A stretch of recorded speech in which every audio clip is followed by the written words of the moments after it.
Support for this podcast comes from Frito-Lay and the 2023 Snack Bracket Championship. The Frito-Lay Snack-It Challenge is underway, and fans are voting on their favorite snacks to crown champion. We're talking about prime-time matchups between the best 64 snacks in the land. Will Ruffles Ridges reign supreme? Can Doritos defend their dynasty? Or will Smart Food use their smarts for a surprise upset? Only you can decide. Get in on all the action for a chance to win up to $1,000 or a year's worth of snacks. Let your snacks be heard. Just go to fritolaysnacket.sbnation.com to vote and enter for a chance to win. No purchase necessary. Sweepstakes ends April 3rd, 2023. Void where prohibited. Year's worth of snacks awarded in the form of 52 coupons, each good for one bag of chips. See official rules at fritolaysnacket.sbnation.com. This is the Black and Gold Banneret Podcast.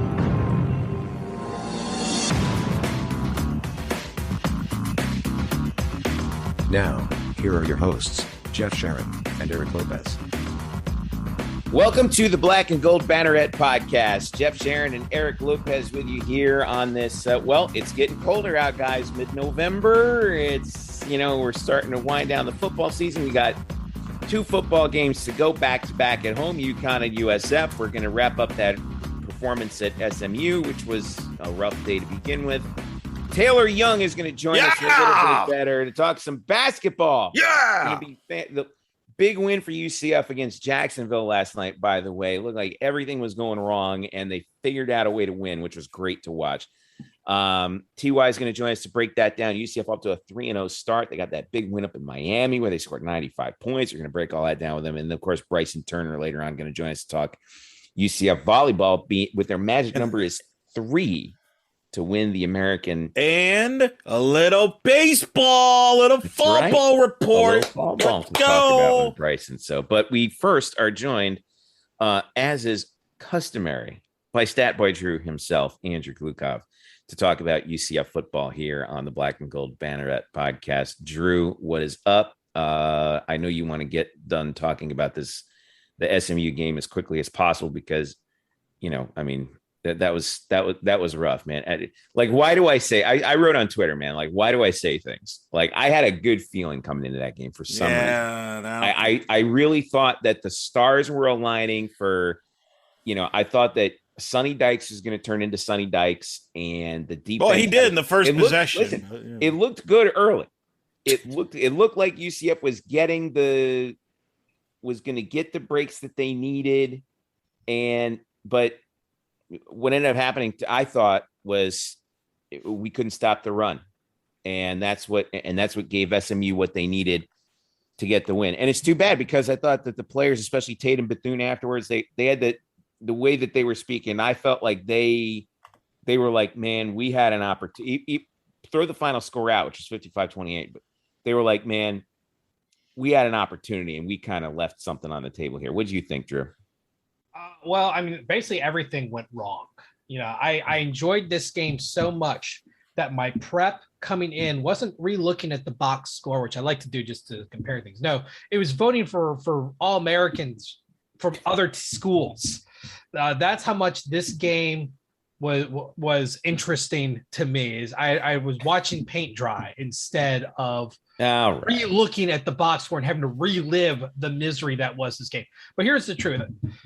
UCF needed everything to go right. They needed to find a way to keep the running game ineffective. They had to find a way to keep Tanner Mordecai running for his life and being off balance. And ultimately, in the grand scheme of things, none of it happened. I mean, it happened little pockets, and it forced SMU into mistakes, and UCF was able to capitalize on those. Remember, UCF scored touchdowns on short fields. But once they had a full field to work with, defense does their job, they punt away. The offense went nowhere. The offense couldn't get anything put together on a sustained drive. Yeah, and then even when they did, a penalty would happen, and that was it. Oh yeah, a key penalty in a bad situation, just at the wrong time, in the wrong place, and it just derailed any positive momentum. And momentum's a huge thing. When we're Kyle Nash and I were talking to Aaron Evans after the game on Night Shift, I asked him about momentum, and he said momentum is everything. and they couldn't establish any. And once SMU took it all away and had all that momentum, there was no stopping them. That offense is so strong. Tanner Mordecai is such a proficient quarterback. Oh, he's good. He's really good. I mean, he just absolutely shredded the defensive backs, who, when in the grand scheme of things, did not have a bad game. Right. But the problem was they and I don't want to blame the defensive line. That's not fair. Bryson Armstrong goes down, earlier in the game with a season-ending injury. That derails the defense. You're already thin in linebacker as it is. Eric Gilliard already transferred out. This would have been the perfect time for him to come back in and substitute. But so you're thin. You work with the horses that you have, and UCF's defensive line and front seven just could not generate enough pressure. He was able to pick his spots. He was able to move around with ease and pick it. And what are you going to do? The defensive backfield was kind of hung out to dry, and they did the best they could, but they were just outclassed. This was a flat out SMU is a better team and showed it. Period. I mean, period. It's not even close. Like, Drew, you were on top of this game from the get-go. Like, I think you and I were watching the same game. Like, this is not good. Like, that, even when UCF was getting those fortunate breaks, the turnovers, the game was going too fast. And SMU just too fast. And SMU has better athletes, just better roster, period. It's not even close. Like, the matchup between the SMU wideouts and the UCF secondary was a mismatch. SMU honestly should be disappointed in themselves because they're a top 25 caliber roster, but they've lost games they shouldn't have. And period. Think about it this way. You had, you're a team. You had two bad losses. I mean, the Houston one was a coin flip. You kicked it to the guy that I nominated for return specialist All-American, Marcus Jones, who now has 2 punt and 2 kickoff return touchdowns this season alone. And you kicked it to him. There's only so many times you can roll the dice. Well, and that was did you guys not watch War on I-4 from 4 years ago? It was exactly that. And what made it worse was that Sonny Dykes had terrible clock management leading up to that, because he took a timeout, then kicked the field goal when he could have easily run the clock and kicked the field goal, and we never would have had to kick it off there. And then they lose to Memphis. But hey, that's their problem. But I think they could upset Cincinnati. Yeah, the Memphis was the that was a hangover loss. Yeah, and the thing was, both of those were on the road. So now you're angry. You've come home, and poor UCF is right in your sights. And they're they were coming off a win. UCF coming off a win streak of their own, but they didn't play anyone. You played Memphis, who was down their starting quarterback. And in fact, they were down their backup too. They put their third string in. You played Tulane, you played Temple, not very good team. So yeah, you have some inflated wins there, but let's not fool ourselves. UCF this year is just not a very good team. And a lot of that has to do with the fact that your best players are out. You're using a lot of second and third string players, filling in gaps. You have thinness. You're thin in certain positions. Thin. Right. The injuries have exposed the thinness of this roster. You have a defensive tackle from day one who had to play at defensive end. Yeah. And was getting chewed apart, not through any fault of his own, because he was just out of position, and that's just not what he was meant to play. That's not, I don't blame anyone. I don't blame the coaching staff. I don't blame the players. You can only work with what you got. You can't create things out of thin air. Point of order.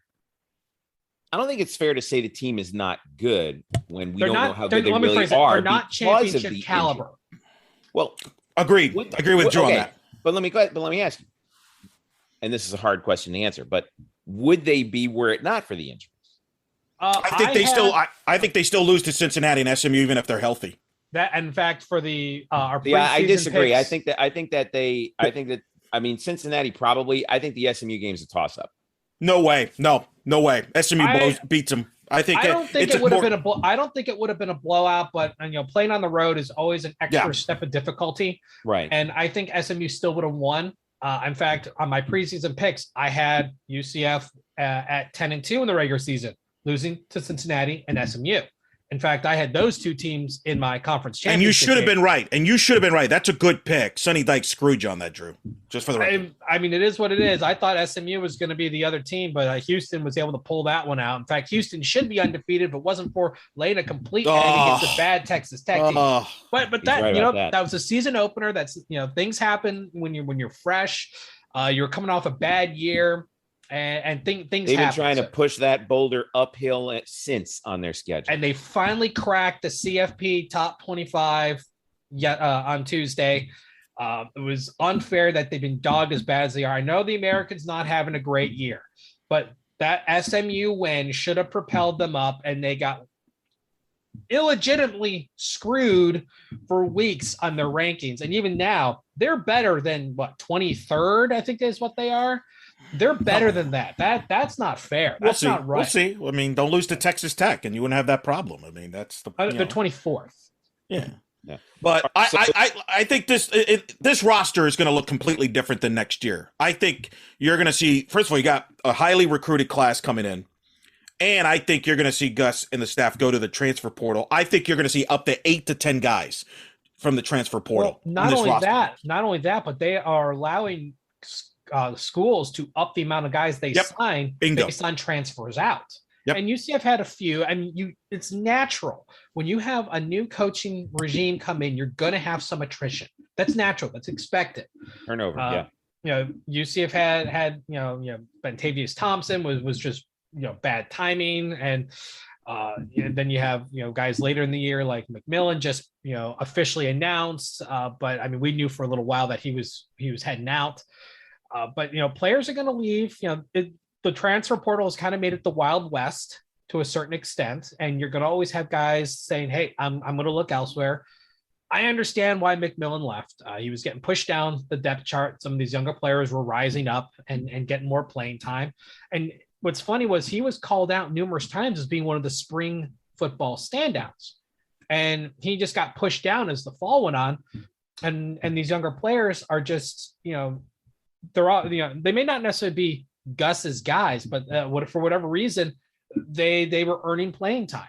And as an older player who has a year left, I can understand the desire to look elsewhere to play one more year. I mean, Trey Neal did it when he left to go to Nebraska. Correct. He wanted that one more shot. Yeah, well, I think it's interesting. Like the comparison that I make to it now is like we have. Back in the day before free agency, pro teams could only build through the draft, and then free agency happened, right? Yep. In college sports now, recruiting is your drafts, and the transfer portal is your free agency. Agreed, 100%. So, I mean, I'm interested to see it. And my thing is guys who enter the transfer portal, like you said, Drew, if they feel like they want the opportunity to go elsewhere to further their education for whatever reason and get that one more shot, something, God bless you, but go for it. Because I personally believe college, why should college student athletes be restricted from transferring to any other school just because they were student athletes? If they weren't student athletes, you can transfer wherever you want.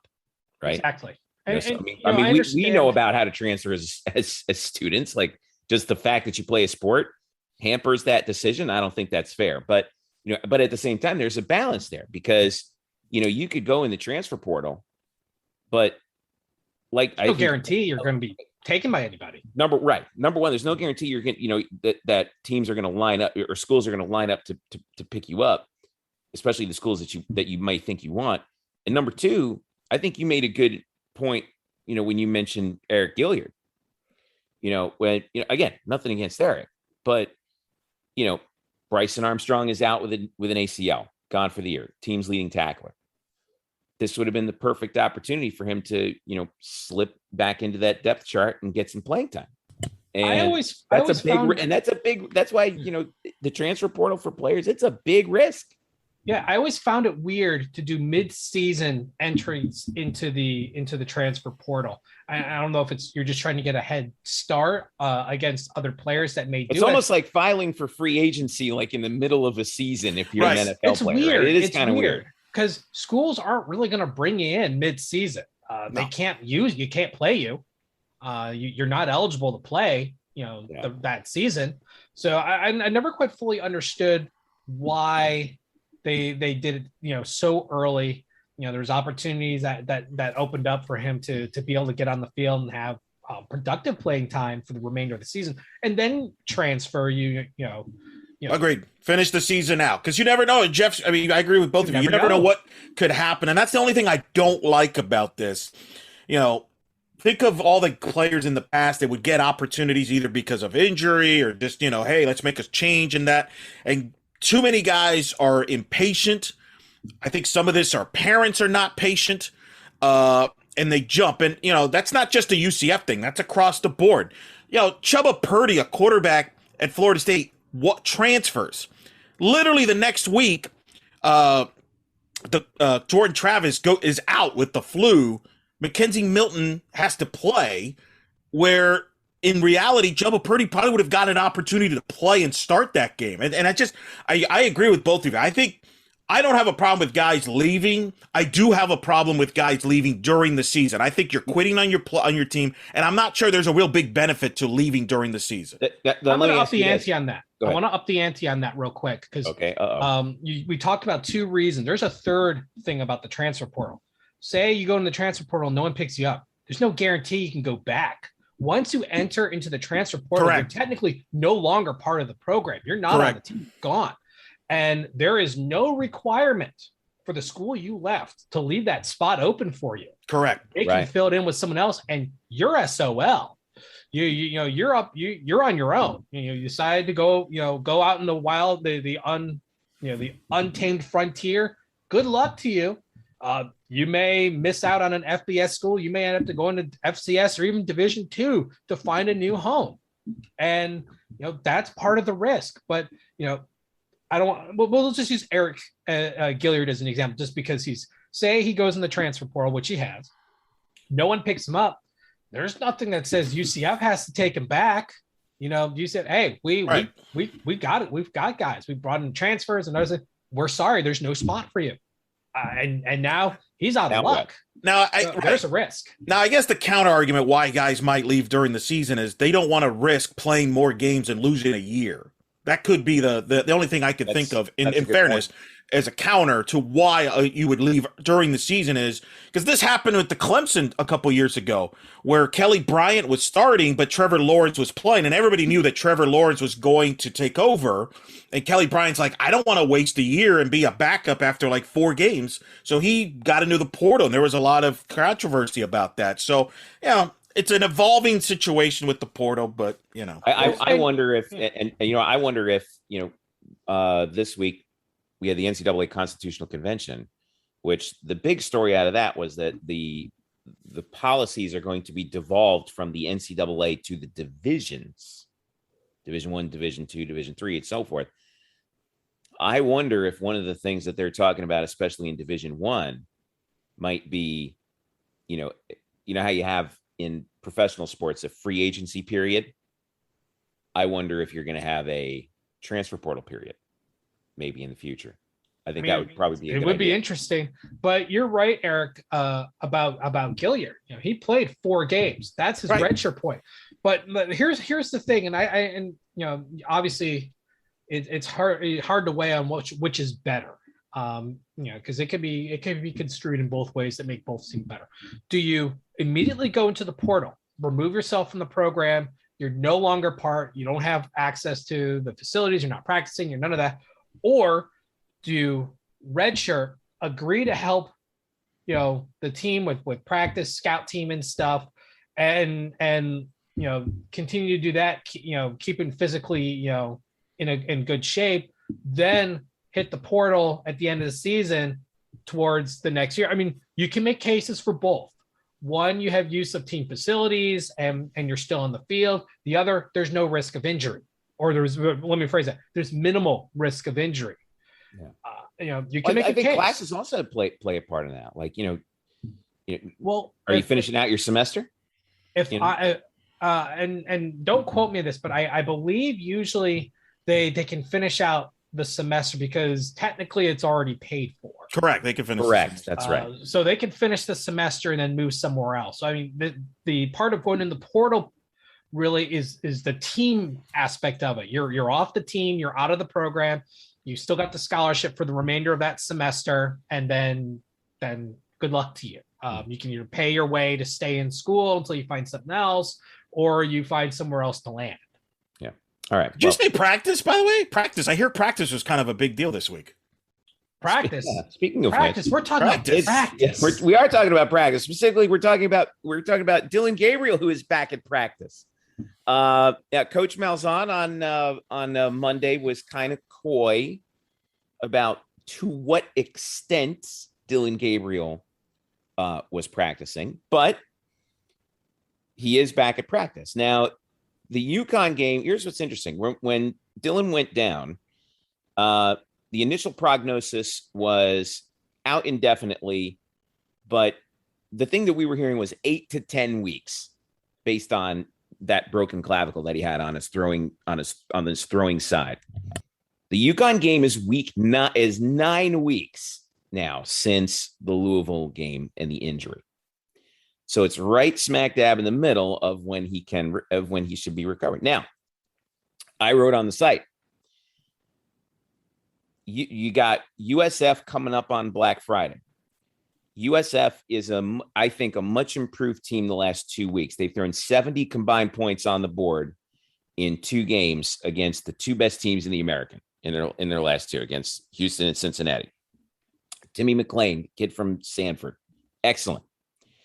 So if I'm thinking about this, it's like, hey, do you want to throw Dillon in there cold against the team that is going to be against the USF team that I think smells a little blood right now in the water and wants to take it to UCF and thinks that can be like a real signature win, especially for their coach?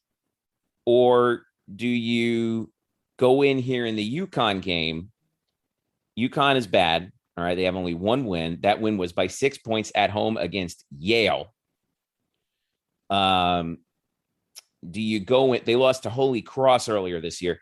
Do you go in the UConn game, play a half, go up 35-0, and then, okay, you're back up to speed? Drew, what do you think? There's a lot of ways you can take this one. Let me preface one thing, because, until you're back on the field, you're not back. You can be practicing, but it doesn't mean you're actually going to play. You can talk about all the speculation you want, which is what makes this all fun. But the truth is, until you're on the field, you're not back. Jalen Robinson practiced for a couple 2 or 3 weeks before he actually made it on the field. Isaiah Bowser has been at practice, but he was held out for emergency use and wasn't used this past week. So he could end up practicing 2-3 weeks before getting into a game, especially, from a position like quarterback that requires not just the physical aspect, but requires the mental aspect, getting the timing and the chemistry back down that makes, get the touch and everything that's needed to excel. It's hard to say how long that'll take. That varies from person to person. And it's about what the coaching staff says, okay, you're ready or you're not ready, because we're not at practice. We don't see how he's practicing. We just know that he was there. He was at practice. He was practicing. We don't know if he was practicing with the 1s, the 2s, the scouts. We don't know what the extent of what he was actually doing. Was it just a few drills? Was it full practice? We don't know. And you can't. I've always been in the camp of not to set too high of an expectation for yourself, because you're setting yourself up for disappointment. See Mackenzie Milton last year, where it was hand up that he was going to play and then he didn't. After we saw that, and then we've seen the cautious, and the cautious return of Jalen Robinson. I think we need tempered expectations here. Until he's the guy, until they name him the guy and he's out there, taking that first snap, as far as we know, it's still Mikey Keene running the helm, and it could be for a while longer. Now, if it was up to me, I would get him as much playing time as possible against UConn, set him up to run the ship at USF, versus USF, and then you have a bowl game down the road. It also depends on what he wants. He's played 3 games. One more can still maintain a redshirt season. Do you hold him out into a bowl game? Do you use him only for the USF game and don't play him in a bowl game? Because in the end, bowl games are exhibitions. It really depends on what he wants, what the coaching staff wants, and where his actual progress is. And we can't answer any of those questions. I mean, that's why fans and media, we talk about these things and we try to figure it out. But in the end, you don't know. So I'm taking the status of until he's out there, he's not out there. And I'm expecting Mikey Keene to line up behind the center against UConn. All right. So so running through, assuming that, all right, what do we need to see this week? We need to see the running game outside of Isaiah Bowser do something consistently. I think Mark Anthony Richards, I know he's been dealing with some leg, beat up. He's a little dinged up, but I understand that long run last week against SMU looked really good. Oh, looked really good. But he got a little dinged up, but I heard he's going to be okay. They need him more than anyone else in that backfield outside of Bowser to be able to play front and center. The whole dynamic of the team changed in the second half when he was there and making things happen. He has a combination of size and speed and the ability to break tackles that forced the defense to respect the run. If you actually look at the box score, it was very close in the second half. UCF outgained SMU in the second half of the game. It was by a little bit. They both had a little over 200 yards, but UCF did better. The defense was off the field for longer periods of time, was able to rest and recharge and come back out there with a little more renewed energy. Whereas in the second quarter and the late part of the first quarter, offense couldn't move the ball. You had 3-and-outs and punts. Defense is back out there just getting absolutely gashed. So you need that offense, that running game, to really take point, because that takes a lot of that pressure off Mikey Keene, and he can, settle in and pick his spots a lot more. And it forces the defense to not have 5 to 6 defensive backs in the backfield. He's still learning the game. He sometimes still has a propensity to over focus on a single target and throw into double, potentially triple coverage. By having less guys in the backfield, you avoid some of that. Keep them at 4, maybe 5 at the most defensive backs. But if you start putting backs out there, boom, you got a running game that's with a guy like Richards, he's hard to tackle. Yeah. And he's not that small of a guy. He's solid, and I've seen him in person. He's not a small guy. He has presence, and you have to respect that. So that would be my focus, would be get him on the field, give him the ball, and make the defense have to respect the run. Johnny Richardson is a great change of pace back. He is not an every down back. He's just not built for it. He's a smaller guy, and the defenses are not going to respect a smaller guy that, can be pulled down by a single player, as opposed to a thicker guy who has to, be hit by 2 to 3 guys. Yeah, it was so good to see Mark Anthony out there. He's run for 4 touchdowns already this year, and we saw it not just in 100 and he had over 100 yards against SMU, including a 58-yarder for the touchdown. But we saw at the very tail end of the the ECU game that he scored the big touchdown. He carried that team. Yeah. At the end of the game, he stepped in. He carried the team, took a lot of load off of Keene, allowed Keene to be able to pick his spots. And, that was a tough situation to walk into. You're down, the experience isn't there of having to handle this specific situation with the guys you have on the field in your skill positions. And he dominated. And we thought at that point we're going to see more of him, and we didn't for a variety of reasons. But now that we have more of a portfolio of what he can do, you have to put him out there.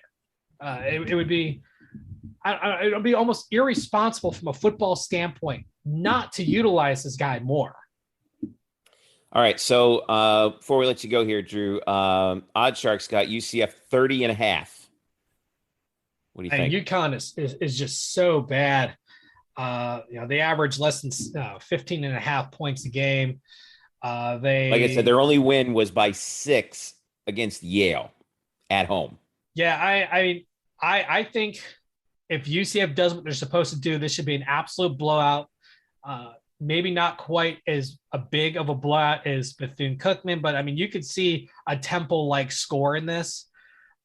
Conversely, Keene is an inconsistent quarterback. We've seen him get on fire, and we've seen him completely, burn out at different times. But I think this game is going to be an absolute blowout, and it would be a good opportunity for UCF to empty their bench a little bit, allow some of the younger players to get some more playing time, and start figuring things out ahead of next week. Because I've been ranking USF as 8th in my American poll. Look at this guy pumping above his own poll here. Big timer over here. Let's give some credit here to Fear of the Wave and JP Gooderham, because he puts that together every week. And he does a great job. And I'm glad that Jeff finally gave it to me, and we haven't missed a vote since. I know. But no, I've been voting. That's what USF. A responsible editor does, I'm just saying. Delegates. But I've been ranking them above Navy, which not everyone has. Here's the truth. South Florida is starting to figure it out. They've got some talented guys that are just starting to figure things out. They haven't quite put it together, but they're playing well against good teams. They've scored 70 points, 35 points a game the last 2 weeks against Cincinnati and Houston. Now you can say, well, they had the 2 kickoff returns against Houston and whatever. But you know what? They're still getting points. They're still scoring points. Timmy McClain looks like he's figuring it out. And here's the other thing. Do you really want to take that team lightly right now? I don't. UCF's kick coverage is only fair. They've given up some big returns. And so either way, special teams or not, I don't want to take. I'm not taking that team lightly right now. And you shouldn't. And I agree. I know some people are. Don't. It's kind of like Tulane. Don't let the record fool you. There's a reason why Tulane is not you may have the worst record in the conference, but is not the worst ranked team in the conference. That goes to Temple, who has an upset win over Memphis, which came out of nowhere, an FCS win, and a lot of duds. Tulane is not an easy team to play against. They just can't put it together and put a win together. Same thing with South Florida. They're not an easy team, but they're figuring it out. And I don't think UCF can afford to overlook that game. And I don't think the team's going to. No, they're not going to do that. They're not going to do that. They're not going to. I can tell you there are fans that are. But that's to your point. And to kind of piggyback, that's why if Dillon Gabriel is cleared and is ready to go, you play him. I don't want to hear about, hey, let's redshirt him for – no. You play him, the South Florida game in particular. That's an important game for many reasons. And we'll get into that more next week. But if he's healthy and he's cleared, you play him because he gives you the best chance to win, period. Yeah, well, he's your number one guy. If you have the opportunity to play your best guys, you do. Yeah, don't worry about 2023. The odds of him sticking around here in 2023 are slim. I thought if he played the season out, he was gone after this year. And I still believe that would have been the case. At this point now, all bets are off, just because he has such a small body of work under a non-air raid system. Part of what's dogged him is the fact he's viewed as a system quarterback, because that's what air raid quarterbacks are. They're viewed like that, and it hurts them in their pro prospects. So this was an opportunity for him to play in an offense that would be much more friendly towards the pros, but life got in the way and he got hurt and he hasn't been able to play. So this could change his plans. It's hard to say. He's got plenty of time to think about that. But all we know is he's back at practice. They're at least working for a return. But until he's back, this is still Mikey's team. And we have to go with that assumption until otherwise noted. All right. Well, we shall keep an eye on it as we move forward into UConn week here. Eric, who's our TV crew for this game? Our boy Leger is going to be doing the game on ESPN Plus. All right. Get that Leger, short drive for Leger. He can hang out. He's with. He can do it from his house. Yeah, do it from his house.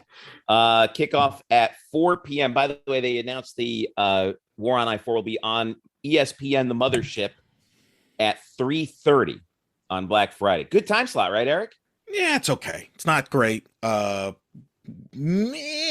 listen. They didn't shuffle this thing down to ESPN2 at noon. No, but I mean, you're going head to head. It was never an option.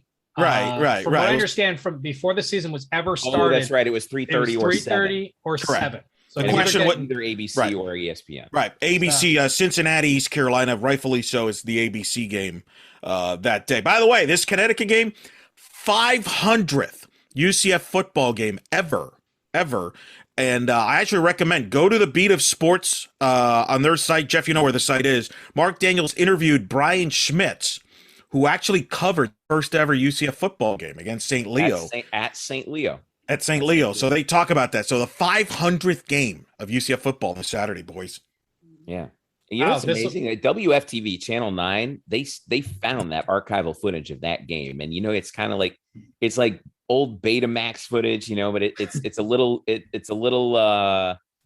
know, it's got some little digital hits on it, you know, kind of like a VHS tape from 30 years ago. That's kind of a little wonky, you know, it's been played a few too many times, but they found the footage of that game. And it is remarkable. How many FBS programs have footage of their first ever game? Not many, because TV video didn't exist for most of them. Right. Some of them may have some grainy film from like, you know, but there's a lot of programs that were around, you know, in the 1800s, you know, and all they have is just, you know, newspaper clippings or something from that, you know, but UCF has been documented, the most thoroughly documented FBS football program in history in terms of digital media. I mean, you know, as a Division III team, I mean, it's really remarkable when you think about it. 500 games. Let's see what the next 500 has in store for us. It should be fun. 4 o'clock against UConn, ESPN Plus. This will be the 8th matchup between the two programs. 8. By the way, hopefully the last. Okay, Drew. The trophy. Any word on that? Yeah, the real one or the fake one? We know about the fake one. Someone's got it, but the real one disappeared after it was left on the field and has never been seen since. It was picked up by someone in one of those John Deere Gator things and then driven off. Never been seen again. It has not been seen since. That's like the Zapruder film of the conflict. You think we're going to see it? No. No. Is it in Bob Diaco? It's in Bob. What's the funniest thing? It's like it's in Bob Diaco's storage shed or whatever. Keeps it under the bed. It's as a security blanket because it was his credit. He created it. Now let Bob learn his lesson. If you want to manufacture a rivalry, you need a multi-billion-dollar conglomerate supporting it. See ESPN back in UCF versus Marshall. That's how you build a rivalry.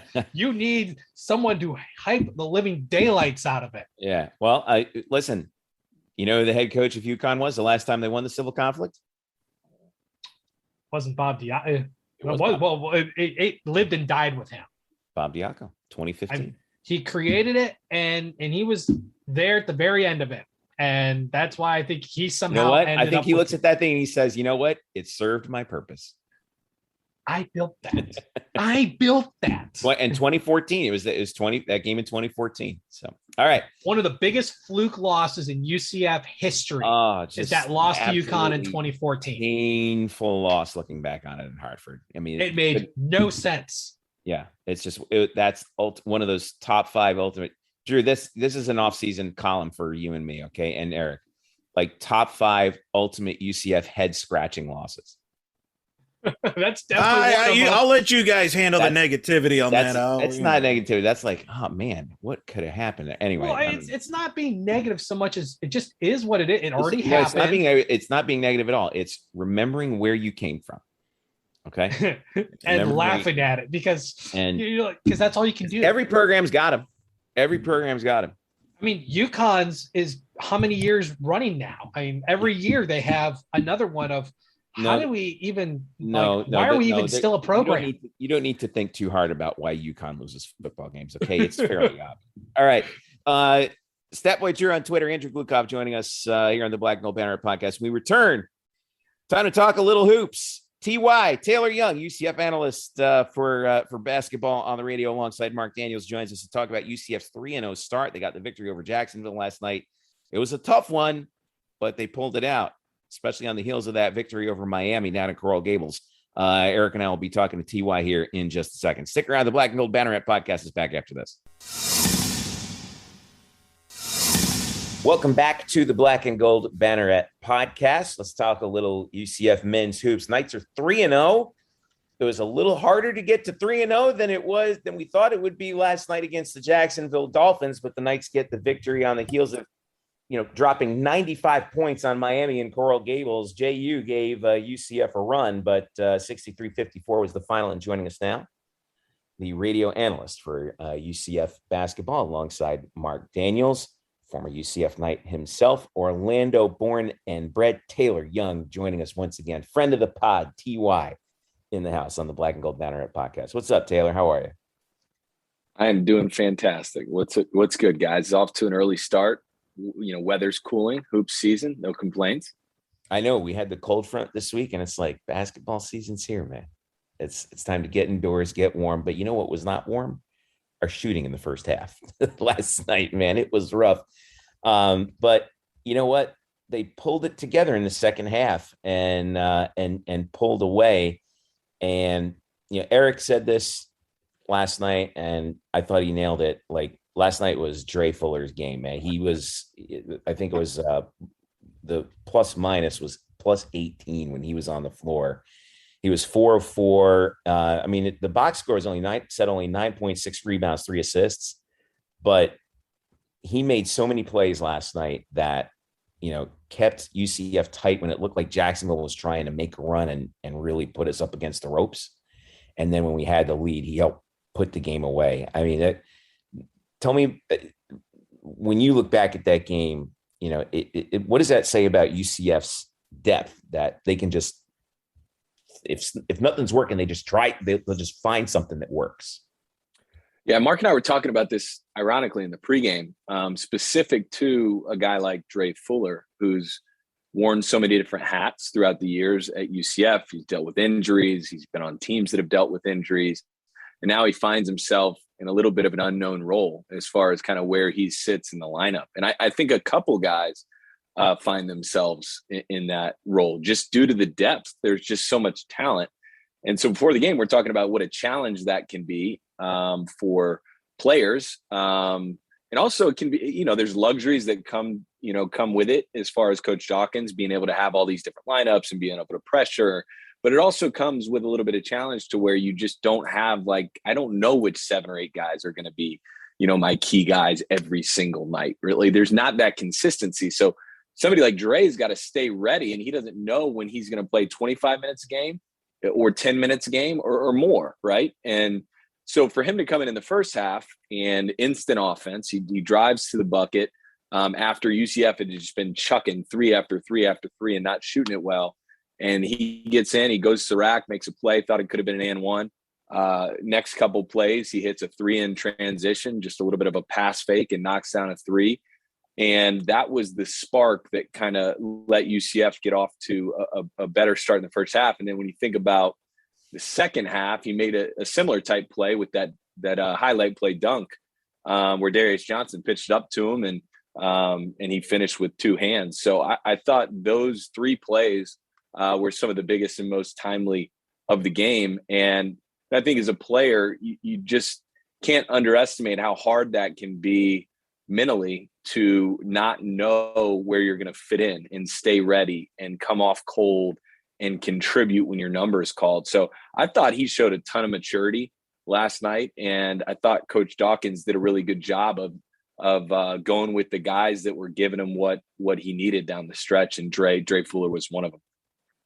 Dre was a plus 18 on the court in the victory over Jacksonville. I think that stood out. And even on Saturday in the big win against Miami, he came in at the end of the game and went 6 for 6 at the free throw line and took over after Darius Perry and Darius Johnson both fouled out. So, they've used Dre in the past as a point guard. That kind of paid off in the Miami game, and it shows to this depth. We've obviously talked a lot about the depth of this team. Obviously stands out. Through 3 games, what else has stood out to you now as you observe this team through 3 games? A good question.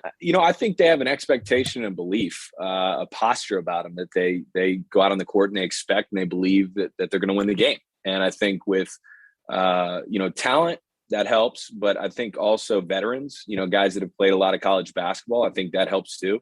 But when you see them, finish a game in Miami and make free throws and find ways to win, every time it looked like Miami was making a run or making a shot, UCF would step up, make a shot, or make free throws. And the same kind of happened last night, where it was ugly at times offensively for UCF. And then it gets down to it. They finish the game with a 12-0 run. They did what they have to do. They make free throws to close the game. And so I think a lot of times in the pre-conference season is what I like to refer to it as. These games, you're learning how to win, and you're learning, the last 2 or 3 minutes that when you need to put a game away, can you put a game away? And that's to me a team skill. And that comes with the more you do it, the more belief you have, the more execution you have in it. And so I'm really impressed by that team specifically. They just seem like they have a belief in each other and a belief in this unit that they can be potentially a special group. What's bigger for a team's confidence? Winning a game like you do against Miami on the road against an ACC opponent. And I know Miami was picked 12th in the preseason in the ACC, but I don't care. It's the ACC.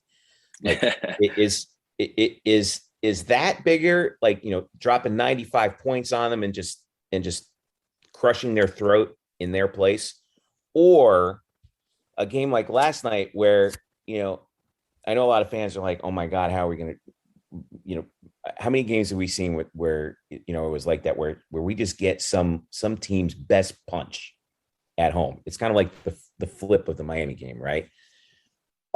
Scrappy Jacksonville team that just seemed to be getting every bounce, and you're thinking, oh my God, this is just not our night. And then they just figure out a way to win. What kind of a win is bigger for a team's confidence?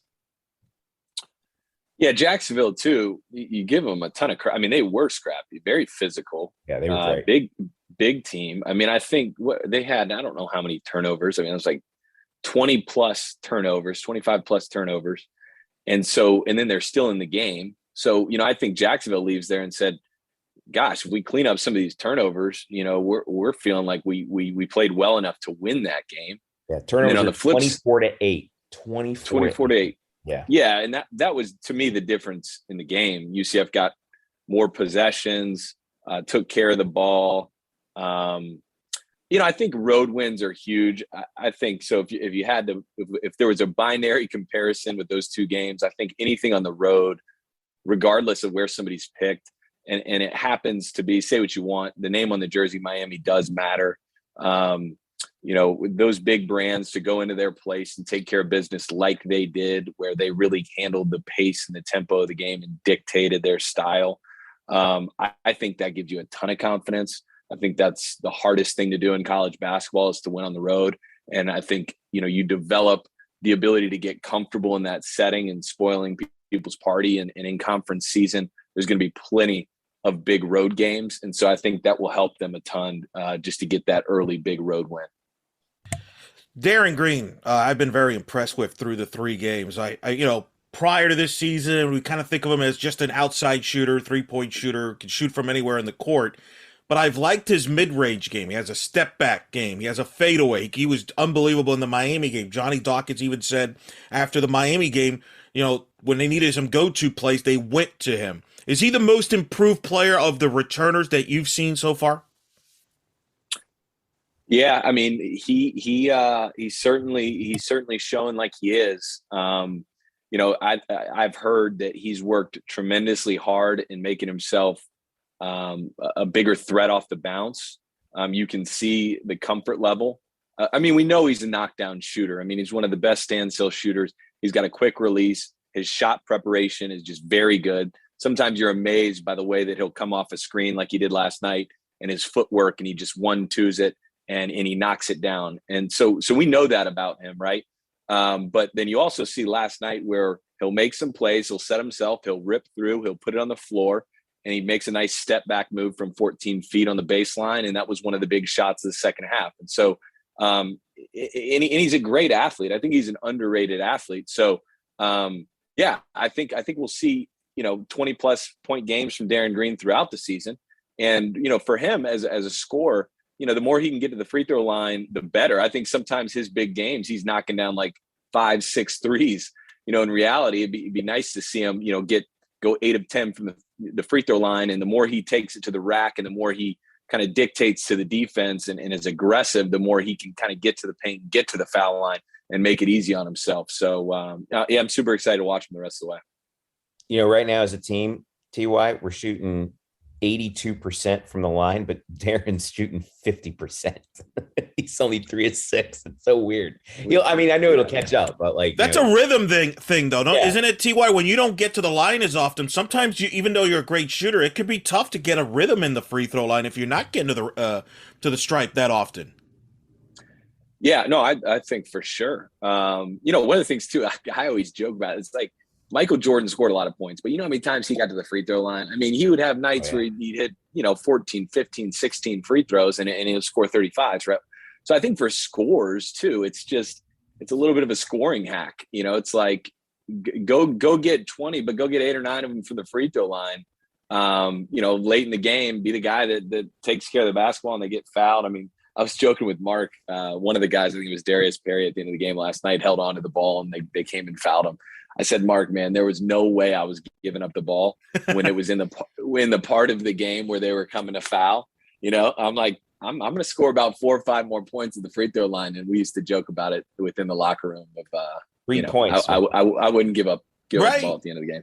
Well, Brandon Mayhem is a great example of that. I in the Miami game, he didn't get anything going from the field, but he went 10 for 10 from the line and he got his 15 points.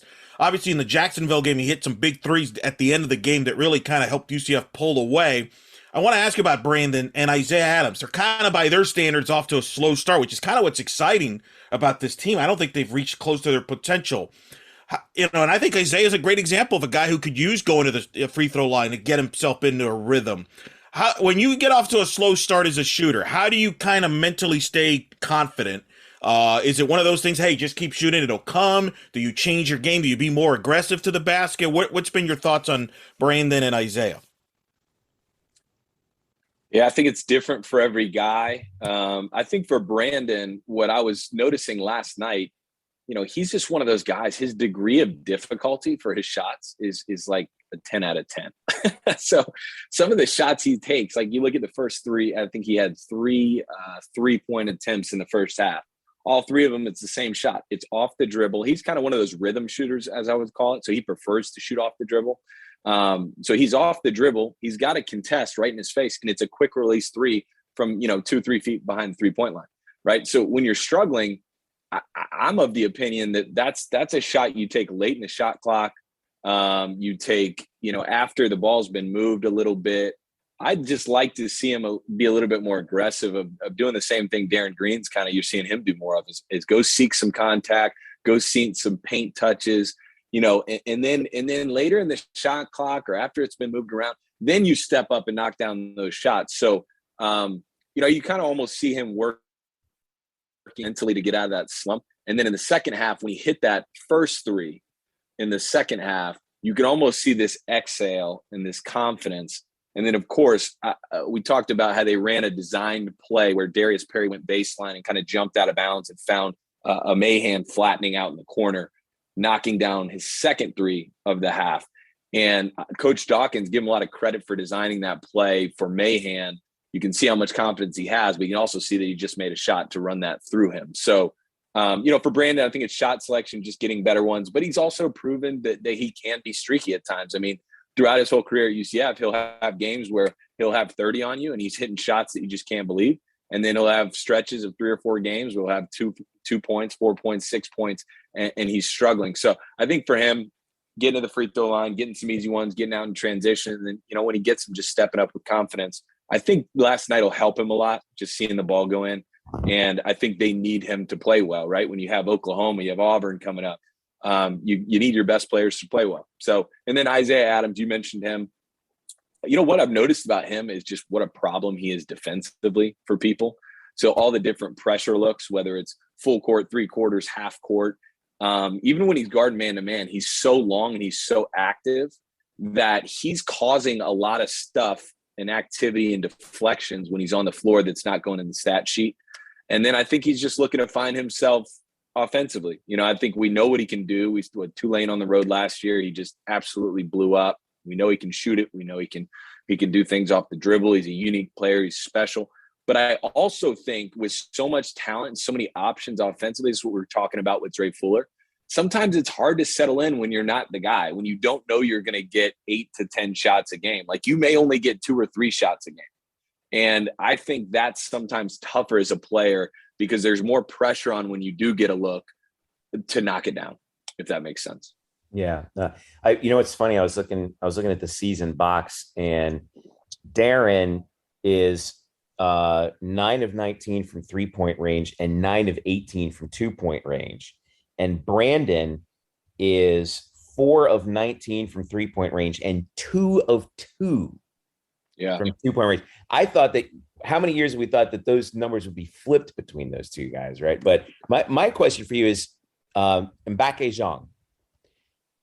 Love that dude. Bona fide rim protector that UCF was missing last year.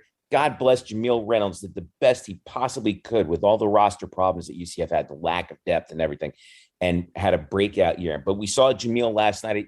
He looked a lot better, I thought, in his performance. His offensive game is really good. He's still kind of getting into the flow defensively, but Mbake is such a confidence builder on defense to have a dude like that, who's got your back defensively. If you make a mistake and a guy gets past you, he is a disruptor down there. I mean, yeah, he has what I'm looking at, 8 blocks on the season, but I think he's probably altered at least 3 times that many so far in the first 3 games. No question. And Woody only had 2 rebounds last night, which was like, I was looking at the stat sheet and I'm like, is that possible? I mean, if you have it in front of you, double check. I don't know what's in the ball, man. We had CJ and Mbake out there, and somehow the ball was finding its way to Jacksonville's 15 guards who are 6'1" or shorter. I don't get it. Yeah. But yeah, I mean, gosh, he is just, I've been so impressed by Zhang. I mean, it's, also what he does so well, he's a smart player. I mean, defensively, he just gets the team concept. I mean, when you see him guard ball screens, he Coach Dawkins has the luxury that, late in the shot clock, he's got the type of athleticism that he can sit down, switch on a guard and look to contest. And he can also get out there, just hedge, cause a problem and get back. But he plays so hard. I mean, even the little things that I watch, whenever he sets a screen and he rolls, I mean, he sets that screen and he's sprinting. So a couple of times last night, they actually found him on the screen and roll. And a lot of times in college basketball, they don't hit the roll man, because they don't really roll to catch. They don't sprint to the rim. And I thought he did a great job sprinting to the rim after he screens. And I thought he does a great job running in transition. And then obviously around the basket, he's a real problem. But I mean, he is really, you look at Coach Dawkins' teams that have done really well. You think about the team that made the run and the NCAA tournament. You have the rim protector in Taco Fall, and then they were one of the best in the country at guarding the 3-point line. That's kind of the recipe, but you can't really guard the 3-point line like you want to if you don't have a rim protector, because, Zhang makes up for mistakes that if you overplay or you get beat off the dribble, at least you have the confidence that somebody's going to have to go finish over 6'11". So I think that'll be an interesting thing to watch evolve. And CJ Walker's settling in and kind of playing a similar role as far as just being active and deflections and getting rebounds. So those two on the floor That's an athletic duo that's fun to watch. I love that lineup when the two of them are out there. I mean, it's like, and I don't know, like we said, last night was just one of those nights. I don't think we're ever going to see a night where they're both on the floor and they get out rebounded ever again. Anyway, go ahead, Eric. Well, that's a big revelation, Taylor. That was one of my big questions going into the season. Can those two play together? And they not only they dominated the boards in the Miami game. And I feel like CJ's a much more better offensive player, much improved offensive player this year. I think he's playing under more control than last year, where at times he played out of control. Have you seen that from CJ?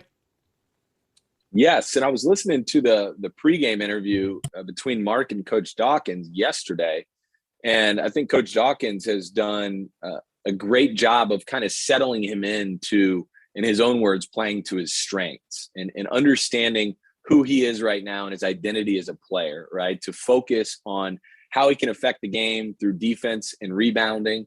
Also be a guy that, can go get you a bucket, and he can also make open shots. I mean, right? He can catch it on a pick and pop, or, an offensive rebound kick out and knock down a three, no problem, right? He has the skill set. But I think last year we saw him press a little bit. He's a big 5-star recruit. He's transferring back home, a lot of pressure to produce, still trying to figure out kind of where he fits in. And I think he's settled into his identity, and then he's only going to grow from there, right? Do what you do really well, and then continue to work on the other parts of your game that you want to improve, and let those come along. And so this year, you see him putting it on the floor a little bit less, trying to handle it a little bit less. When he makes a move, he's more decisive.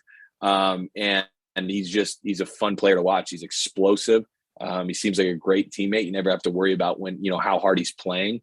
So I really enjoyed Coach Dawkins' words talking about kind of how he coached him over the summer and how he's settling in. Yeah. All right, man, let's look ahead to the schedule. So we got Evansville coming up this weekend. And then people think what is Evansville? But that's a for real program, the Purple Aces. They're 2-2 this year. They lost by 22 to Cincinnati in the opener. They're coming off a win against DePaul, where they beat them by 11 in their pre-conference schedule. They also lost to Belmont by 38. So their numbers are not. I was looking at their comparison so far, and I know it's early. We don't have a lot of data to sort of sort this out, right? Limited sample size, but their scoring defense is pretty good. They're only giving up 61 a game, and so it seems like they're gonna try and get this thing down and dirty, right? Just stick it into the trenches a little bit and try and make a mess of things. So that's our only game coming up. Got plenty of time to prepare, but Eric, you said, right? That's a tricky road game. Oh, yeah, a tricky game, right? Taylor, you're going to a place you're not used to going, Evansville, it's like, I've always found those road trips to be a little kind of nerve-wracking to me as a fan. As a player, when you're going to a place you're not used to going, is that... Like going into the Hoosier gym. Is that a little unsettling? What do you, as a player, how do you adapt when you're going to a place that you probably have never been to in your life before?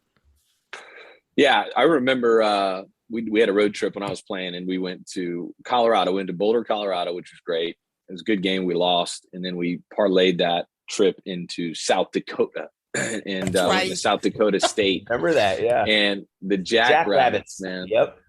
And I just remember how tough that environment was and how weird of a setting it was. It was like we're at the Applebee's in South Dakota, and next to Applebee's is a bunch of cornfields, and it was such a weird. And I remember the coaching staff just trying to find ways to keep guys focused. And this time of year, right? It's like, normal people are kind of settling in, maybe spending time with their family. We're gearing up for the holidays. Students are gearing up for exams. I think you have to be aware of that, and you have to fight that, and you have to lock in. Similar to last night, you look at JU at home after a big win against Miami. Well, what's the goal? Is the goal to get the win? Yes, of course. It's important to build your resume. It's important to win, but it's important to be better every single game. And you treat the Evansville trip that way is you're going up. It's hard to play on the road. You got to bring it, but you also have to get better every single game. If you want to do something special, you got to have the mentality that we're just laying brick by brick by brick, and going to Evansville is a big brick to lay. And obviously you have Oklahoma coming back home, and you want to feel good, going into those big games. And so hopefully they put on a good performance and have a good road trip. And but yeah, I do think it's different when you go to settings, smaller towns. For me, that was always different. That was always different. Yeah, it's very different, and players can't look ahead to schedules, but us in the media, we can. So, yep. And you've brought it up. Otherwise, we would have literally nothing to do. So, and Taylor, not an accident. You've brought up Oklahoma a couple times. I know you've got it circled. Oklahoma coming into here, and Michigan at the end of the month. And I want to ask you that somebody who's played in the program as an alum, but also obviously an analyst. You're going to be courtside. I've said that Michigan game in particular is the biggest non-conference home game in the history of this program. To bring a brand like Michigan, those jerseys, a team that, by the way, can win the Big Ten and be a Final Four contender, and then Oklahoma. This is an incredible schedule that Coach Dawkins has built. I'm not even bringing up the road game at Auburn. Auburn could be an SEC favorite with the players he's got, he's brought in there as well. But as somebody who's played there, what comes to your mind when you see those teams? Because you're gonna be there courtside to see it. Yeah, it's awesome. I mean, I think it shows the growth of the program. I think to get those kind of brands, in Orlando and too, just you kind of show off the facilities. I mean, UCF has so much to offer. The basketball program has so much to offer. I still think it's underrated as far as the experience go. The fan base in Orlando is still kind of connecting with the team and getting the exposure of Orlando out to see games. And I think those big brands help the people that are just, the common Orlando folk that are looking for something to do. And they go, oh yeah, let's go to the Michigan game. I've had so many friends reach out, and I've been doing the radio and I haven't missed a home game in I don't know how many years, but they're like, yeah, we're looking at going to a UCF game. And they never have been to a UCF game. And so, specifically the Michigan game, because I think the timing of it, I think it's going to be sold out. I think you're going to have a lot of Michigan fans come out. Yeah. And I think it's a huge deal. And I also think that it's awesome that we have a talented, deep roster that can compete with those teams, no problem, to where I think it's going to be a really good basketball and good game. And I think we have a good shot to win a few of those games, if not all of them. Yeah, that's going to be an early season. It's going to feel like a Sweet 16. It's going to be amazing. Florida State and Sunrise. I forgot to mention, by the way, that's also big too, coming off the win last year. I mean, it's impressive what Coach Dawkins has built as a schedule. Quick thought: Darius Johnson, very highly recruit. Johnny Dawkins said in his media day, kind of has a little BJ Taylor in him. And he's already trusted him. He started him in the Miami game. He's obviously playing some minutes at times with with Darius Perry off the ball. What's been your thoughts on Darius Johnson? I just love watching him. I said to Mark, he's like a jacked Mateen Cleaves meets BJ Taylor meets Marcus Jordan. That comparison. I think his body comes in. He's ready to play. He seems like a great athlete. Also has a very low base as far as the way he defends. He's one of those guys just by watching him. As a player, I look at guys that I don't want to guard and then guys that I don't want to guard me. And he would be one of those guys that I wouldn't want to guard me. I'd be like, man, this guy's going to just haunt me all night. He's got this low base. He's got really quick hands. He's got really quick feet. He's strong. He's going to bump me a little bit when I get by him.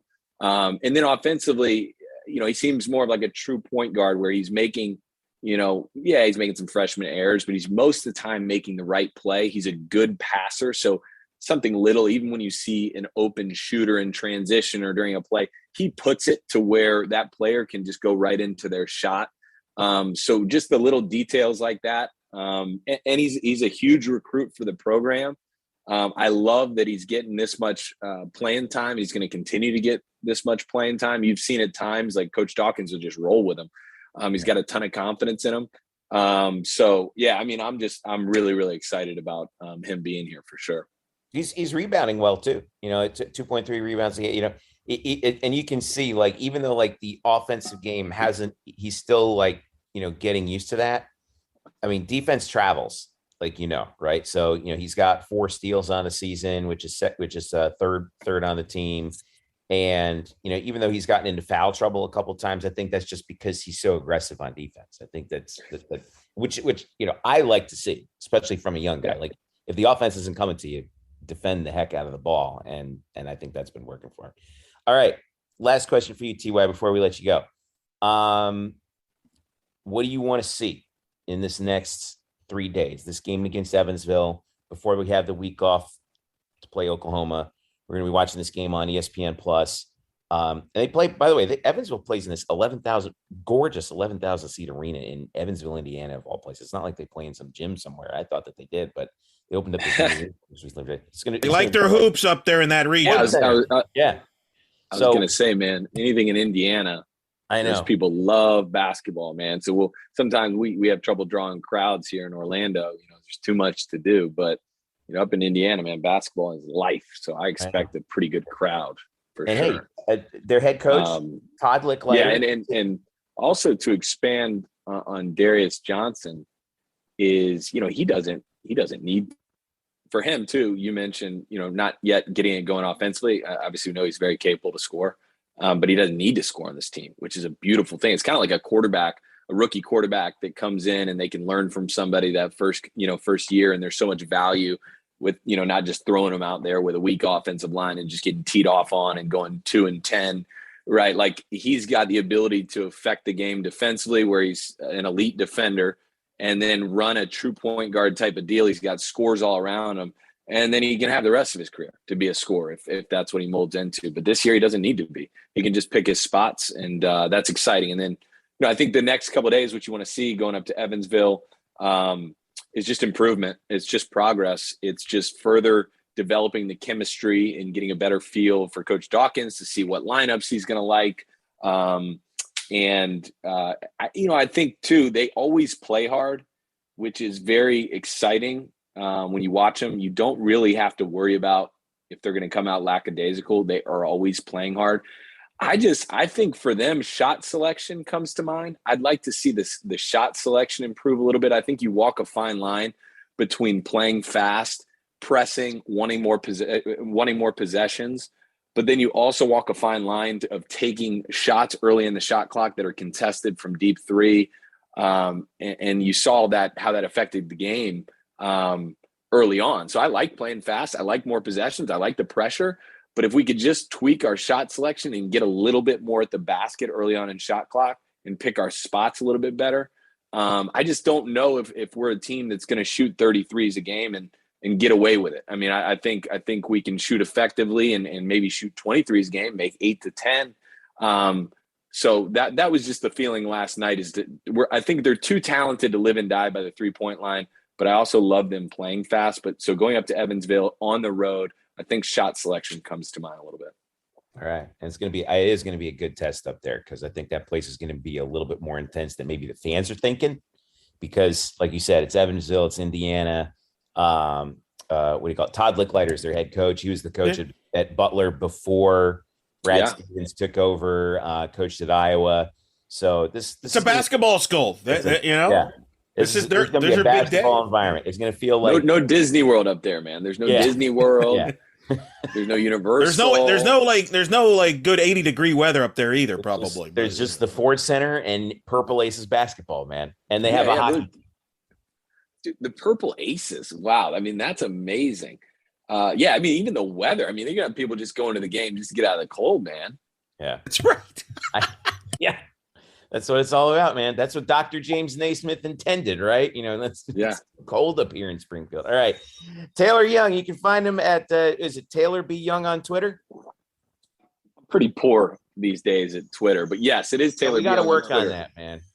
I know. I'm on Instagram a little bit more. I haven't tweeted in like maybe 7 years. So, you're more of an Instagram guy. I am an Instagram guy. It's Taylor B. Young. It's the same handle.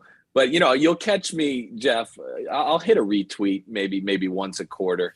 So for anybody that loves a good retweet every 3 months, that would be good. 3 or 4 months. Eric, we got to get TY into the UCF Twitter mafia here. Well, hey, look, I just enjoy him on the radio. I'm just glad to hear him back on the radio with Mark. How many years have you done this now with Mark now? How many years are you going on this? You're a vet now.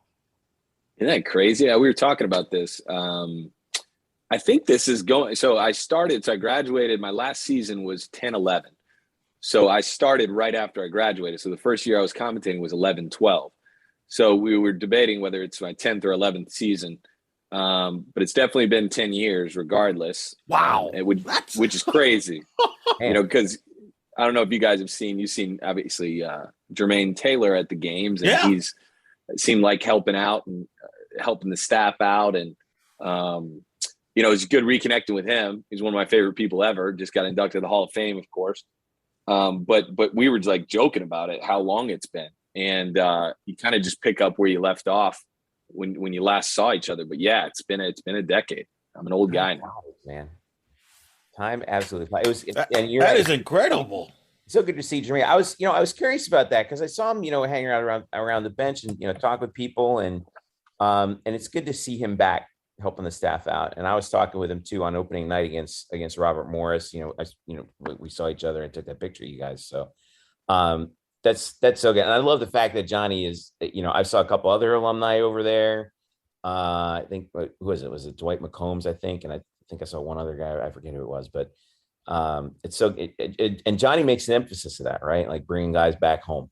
Right. Yeah. I think too, I think like I'm in a Facebook group with a bunch of basketball alumni. I think we've all tried to just, be around and do one event a year where people come back. And I think that's a big part of building, a lasting program is to hey, it matters that you played here, and it matters that you contributed. And I think somebody like Jermaine, seeing him involved just because of, his exposure and his career and, the people that kind of know who he is, I think that's a big key. So I've had a lot of people reach out, like Troy Lindbeck reached out to me and say, hey, is that Jermaine behind the bench? And that starts a whole dialogue and a couple other guys. So I think the more the better with the alumni involvement for sure. That's good. And you're right there with him. So Tyalor Young joining us here on the Black and Gold Banneret Podcast. TY, thanks again, man. We love your insight. Thanks for helping us out and helping us understand, not just this team, but the game so much better. It's always cool to pick your brain. We love it. Look forward to having you on again sometime soon. All right. Thanks, man. And hey, if you put this on Twitter, I will retweet it. TY with us. Thank you, man. Stick around. We'll be right back. We are back on the Black and Gold Banneret Podcast, and time to open up the grab bag with Bryson Turner here to take a look at what's going on around the world of UCF sports. Bryson, we got a lot going on, man. It would start off, sad note to start off. So as we have to start with men's soccer, who, they put up a fight in the American. First of all, blitzed Memphis 6-0 to get to the American Tournament Championship. It got delayed from Saturday to Sunday. They played against Tulsa. Tulsa's the number 2 team in the country in the coaches poll. Fought hard in this game. It was Tulsa went up 1-0. This is at Tulsa. Gino Vivi had a golazo of the highest order to tie the game, and it looked like UCF just was dominating the action in the second half, but Tulsa they figured out a way, and they got maybe 2 chances, and 2 decent chances in the second half, and they capitalized on one in the final minutes.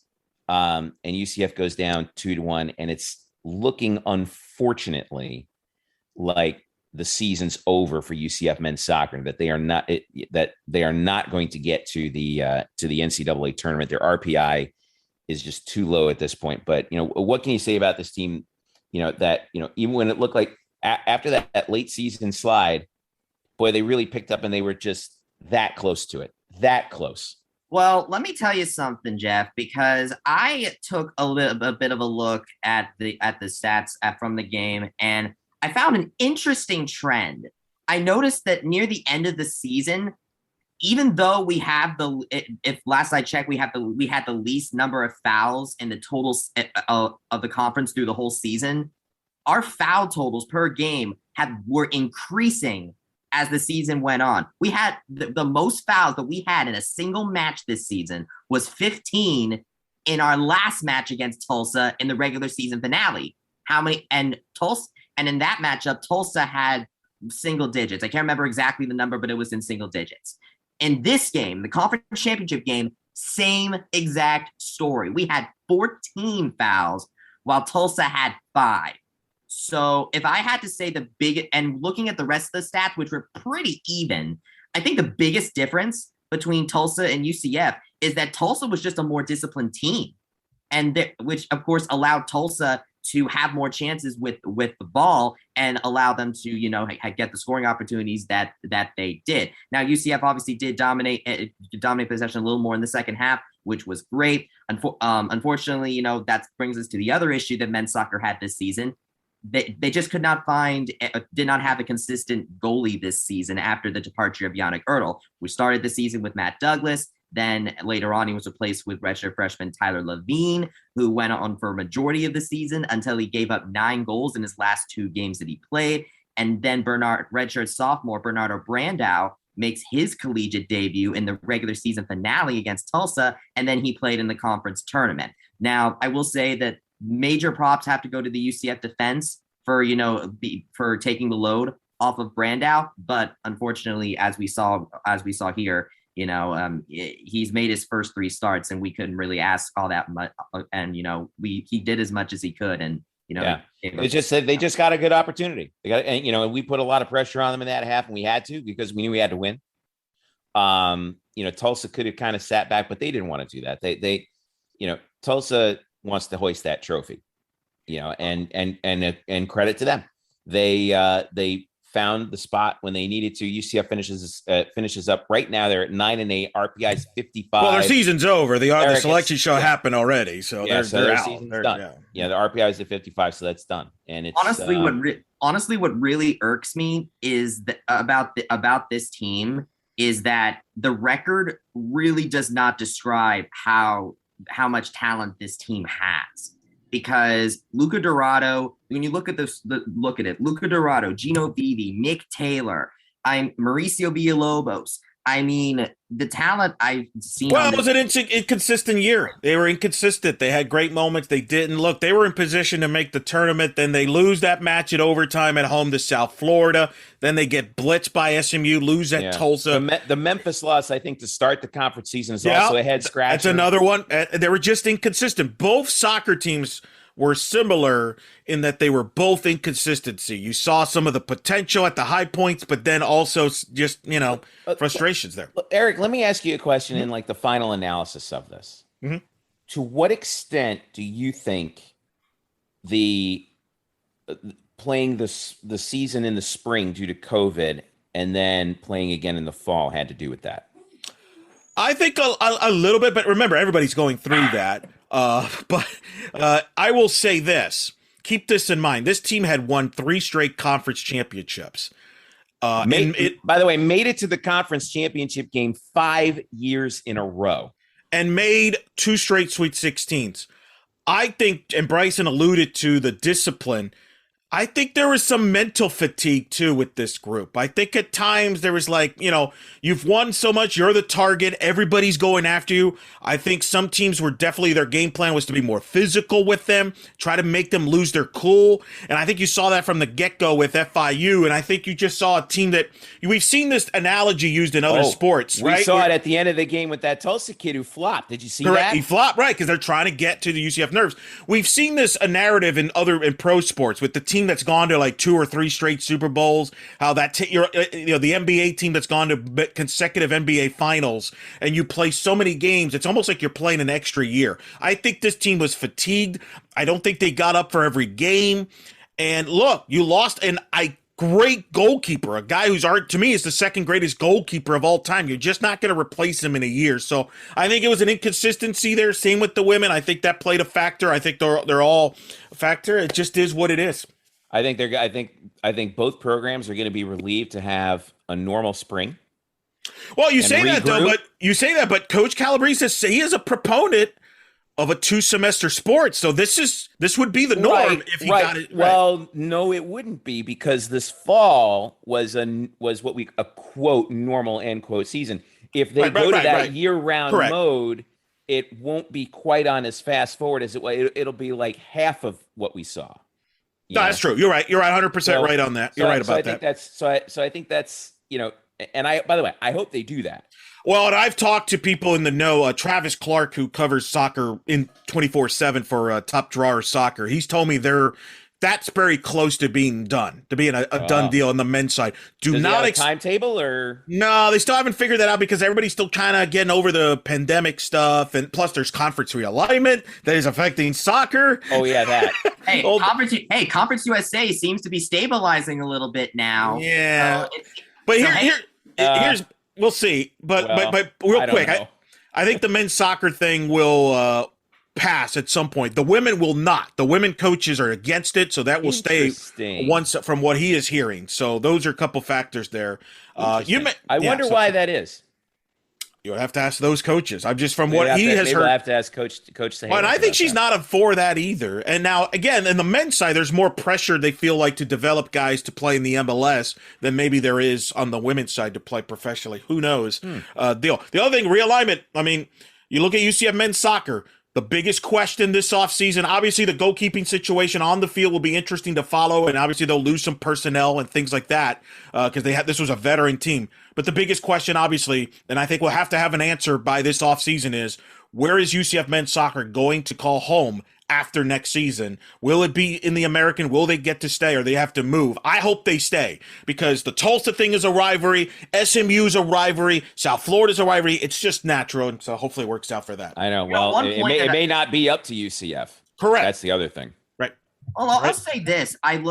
There was some numbers that were recently released that UCF's men's soccer social media interactions rank as one of the top 10 among men's soccer programs throughout the country. And so obviously when you think about brands, and so I would think one motivation the American could have for keeping men's soccer is because of UCF's brand. Quite possibly. That's a good point. That's a really good point, actually. And the fact that, you can maintain, like Eric said, those rivalries that, you can that people pay attention to. I don't know. It's really interesting. We wrote about that last week, so make sure you check that out. Bryson Turner and myself talk, speculating about what conference UCF men's soccer could go into. So, by the way, real quick, before we wrap on men's soccer, Tulsa has a first round bye. They're a 6th seed. They are a national seed. They play the winner of Missouri State and Creighton. Should they get through that, they would play likely the 11th seed on the other side of them is West Virginia. Interestingly enough, the only other big future or current Big 12 program with men's soccer. Eric, how far are you thinking Tulsa gets? They can win the national championship. Okay. If they get everybody back. They were actually shorthanded in the championship game. They were without 3 of their top 4 scorers. If they get everybody back. One other guy got hurt in the game too. Correct. For them. So I think they can get to the College Cup. Although West Virginia is a tricky matchup, but I think they could get to the College Cup, and that's the beauty of men's soccer.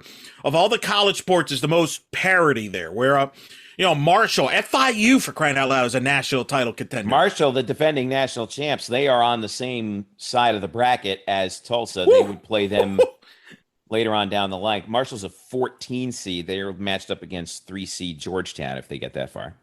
That's going to be wild. It's always an unpredictable tournament because a lot of the mainstream programs don't play men's soccer, if you will. Like the SEC doesn't sponsor it, the Big 12 doesn't. So there's not that deal there. There's a lot of equal footing there. So I think they can go deep. I think that's why, to me, men's soccer has the most fair deal. Now, I actually kind of wish they would go to 64. I'm not a fan of 48, but I understand why they do it because there's not like everybody plays men's soccer. But I think they can go to the College Cup for sure. All right, cool. All right, well, nonetheless, bummer of an end for UCF men's soccer, but a regular spring. So they're underseeded. They're the number 2 ranked team in the country in the polls, and they're a 6th seed. So right. You know what? It doesn't matter. 8 in the RPI, I think. They were somewhere around there. Somewhere there, yeah. Yeah. Anyway. All right, Bryson, let's talk women's basketball.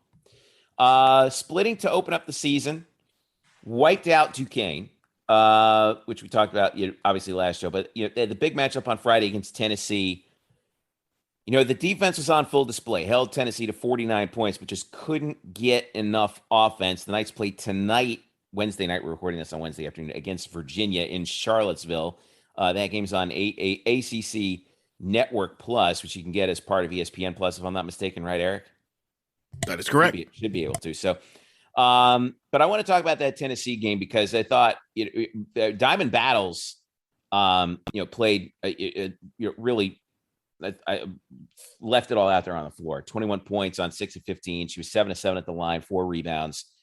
They just didn't quite have enough offense. UCF just shot just 14 of 52 in this game. That's 26.9%. Held Tennessee to 34, but just couldn't get the shots to fall. Yeah, I would agree with that. Diamond Battles, in my opinion, is one of the most impressive players on this roster. And so to see her efforts end up coming to not really able to I guess pull the team over Tennessee is very disappointing. It's a close game. So, I mean, I think if that tells us anything, I think that this team, it can certainly compete with some of the blue blood women's basketball programs that are out there. Great second half rally all the way against Duquesne. That was a great job as well. However, one player that I noticed that I wanted to pay attention to was Anna Burney, who did a fairly solid job with the 3-pointer. She's really been going at it around the arc this time. What is up with Coach Abe and all these 3-point shooters all of a sudden? Well, I mean, they know they have to shoot more from the perimeter. I mean, a great example was the Tennessee game, because the Tennessee game took UCF's inside game out. Masini Cabo's in foul trouble the whole night. They're long, they're big. So they basically dared UCF to hit from the perimeter, and Diamond was the only one that could hit shots. I think the rest of the team outside of Diamond was like 8 for 35. And Abe was upset after the game. The bench, this team is supposedly deep. They haven't really gotten production out of their bench so far through 2 games. That's got to change to use that depth experience there. So other players other than Diamond's got to step up. I think Diamond's got a mini KK Wright season ahead of her there. She's improved her shot. Ooh. She can shoot from 3. And I've been told she's kind of been following that KK Wright plan, if you will. Remember where KK took that next step level. I think you're seeing that from Diamond. Yep. I think you're seeing that from Diamond, but she's got to get help. She's got to get help in those big games. Now, obviously, Virginia is the more marquee game with the brand name, but Belmont on Sunday is really good, too. In fact, I think that's a tougher game, potentially. Belmont is probably better than Virginia. Virginia is probably tougher because you're on the road, but 2 tricky games here before they go out of the country to play USC. Yeah. So the bench, they got to get better production out of the bench and help Diamond out offensively. Hey, you're talking about Diamond making the leap. And just like KK did, hey, you know what that is? Tani Valeria. Yep, exactly. Tani Valeria, who is one of our nominees for assistant coach of the year. I think she won the assistant coach of the year last year, the Black Gold Banneret Award, right? That's correct. Right up there. Yeah. So, hey, this is I like what we're seeing from that. So, by the way, they're playing Virginia. Virginia was picked dead last in the Tina ACC. Thompson, head coach there. They obviously had a rough year last year with COVID. Yeah. So we'll see. They're reassembling that program from, that she took over. Opportunity for a nice road win against an ACC opponent tonight. I think that's that first road game. Chance. Right. Yep. Good test there for a veteran team. Before you go down to Cancun, they have the game against Belmont on Sunday too. So you can't forget. Then they go to Cancun for USC, which will be a big game. Don't forget about Idaho State the following day too. Got to get that game. Right. By the way, that's at the Riviera Maya, Mexico, the Hard Rock Hotel down there. Damn. Nice. Not bad. All right.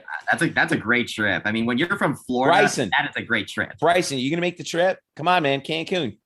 Early spring break. Unfortunately not. I'm going to be in Georgia for Thanksgiving. So unfortunately, I would not be able to make that Georgia's trip. Not the same as Riviera Maya, Mexico, man. I got to tell you. You know what? We got to boost the Black Gold Banneret travel budget here and see if we can get you down there. Get you down to some more exotic locales for some of those pre-conference tournaments. I want to talk about volleyball here because this is the story right now, I think, in UCF sports. The magic number for the Knights is 3. Combination of UCF wins and Houston losses, which are needed for UCF to clinch the championship. Because remember, there's no tournament this year. UCF has their final 2 home matches this week. They play Wednesday. That's tonight. We're recording this. against USF, and then Friday against Temple. USF and Temple are the two bottom teams in the American, so UCF should handle these matches easily. Now, the problem is Houston, who's in second place, 2 matches back of UCF. The Cougs they don't play their first match of the weekend until Friday. And so, unfortunately, now they're also playing at Memphis. Now they're on the road this weekend at Memphis, at SMU. Unfortunately, if Houston wins on Friday, that means that UCF can't clinch at home. The only chance that UCF can clinch on the home floor is if, obviously, they win both matches Wednesday and Friday. And then also, coincidental to that, on Friday, Houston loses at Now, they Memphis. would clinch a share, though, right? If they win both home matches, right? Yeah, I'd have to check on that, because remember, Houston owns the tiebreaker right now. No, yeah, but I'm saying, like, they would even if UCF wins their home matches, they're 2 games up right now in Houston. Even if they were to lose out on the road, they would still share the title with Houston. Now, you're right, the tiebreaker is different, but I'm saying sharing at least the regular season title if they win their 2 home matches. Yeah, but they don't want that. No, but I mean, I'm just saying that's the scenario. To quote Lee Corso, they don't give a you-know-what about that. They want to win this thing outright, and they can. But, it may come down to that last match at Houston. And remember, Houston is their only conference loss. So, Bryson, what's the order of operations here for UCF volleyball, and what are you following? Because there's also some milestones we've got to talk about here too. Because after the wins against Memphis and SMU. Oh yes, for sure. So, talking to Coach Dagenet after the SMU match, he talked about how because USF is a rivalry game, he called it a trap game. So, but however, he has talked about how ever since the Houston match, he's seen, because he talked about after that match where the team was playing more protectively in a sense, and so he has not seen that at all since then. So I think that loss honestly might have been the kick in the rear that this team may have needed at the time to keep the aggressiveness going throughout the rest of the season. And this season finale, the regular season finale match against Houston, I think is going to be a very big indicator about where this team is going forward. Like, are they a legit contender or a pretender? Because obviously some people will discount the team being from the AAC, which isn't exactly a very strong volleyball conference this season. So I think with going against Houston is going to be a very important, I guess, litmus test, I suppose, for this team as it goes forward. UCF has won 11 matches in a row since that Houston loss. In that span, they've lost a grand total of 3 sets. So they're 33-3 in their last 36 sets since the Houston loss. I think you're absolutely right. It gave them the kick in the tail that they needed, and it showed that they got to bring it every match, because you can lose. You are not invincible. Where are we on? Narissa Moravic. Yes. Now third all time in blocks, right? Over the 500 block mark. Yes, she just crossed the 500 block mark, joining her teammate Anne-Marie Watson, as well as UCF Hall of Famer Tyra Harper. And then I checked the math, and she is also third all time in block assists currently, but she is on the way. She is close to passing Tyra Harper, which Watson did earlier this season. But of course, Dagenet talked about how he was really proud of Moravic for passing that 500 block mark, because she's one to kind of sacrifice on the offensive end, so to be the blocker and let the outsides take the offensive stuff. And so to see something that for Dagenet, for something that she really excels at, to get to that 500 mark, especially when she has this kind of unselfish style of play for her. He's just very proud to see that happen. And I'm glad that she is able to have the spotlight this time, because not only does she have to sacrifice on the offensive end, but she is playing on the same team as Anne-Marie Watson, who is ahead of her in total blocks and block assists. Now, I was just curious, and I went ahead and did the numbers. Moravec does have more solo blocks than Watson does, and she has more blocks per set. But the point remains, I would honestly argue that 2 of the 3 best blockers in UCF volleyball history are on the same team right now. The numbers back you up on that. That's for sure. And this is one of the best blocking teams in America for the reason. They're 19th in the country in blocks per set, 2.64. And they're also top 15 in hit percentage at 13th at 20 at hitting 278. So that gives you an idea of, the defense that they're playing right now is outstanding. We are remiss if we don't talk about McKenna Melville somehow. She was named Player of the Week for the 5th time this season, 12th time in her career. She is tearing it up. Double doubles in both matches this week, 66 for her career, 14 on the season. And she is now, again, at the top of national numbers, Bryson. This is crazy. 504 kills this season. She just continues to I will say it every single week if I have to. McKenna Melville is a grown woman. She is, Dagenet even said it himself that McKenna Melville may walk out of this program as one of the best players this program has ever seen. And when the guy that coached Kia Bright tells you that, then I think that is something to be in awe of in a sense. And of course, we also have the 90s era of Renita Mechikova, Tyra Harper, and Miriam Metzkes, which of course was in the rally scoring era. They're doing this under a completely different scoring system than that.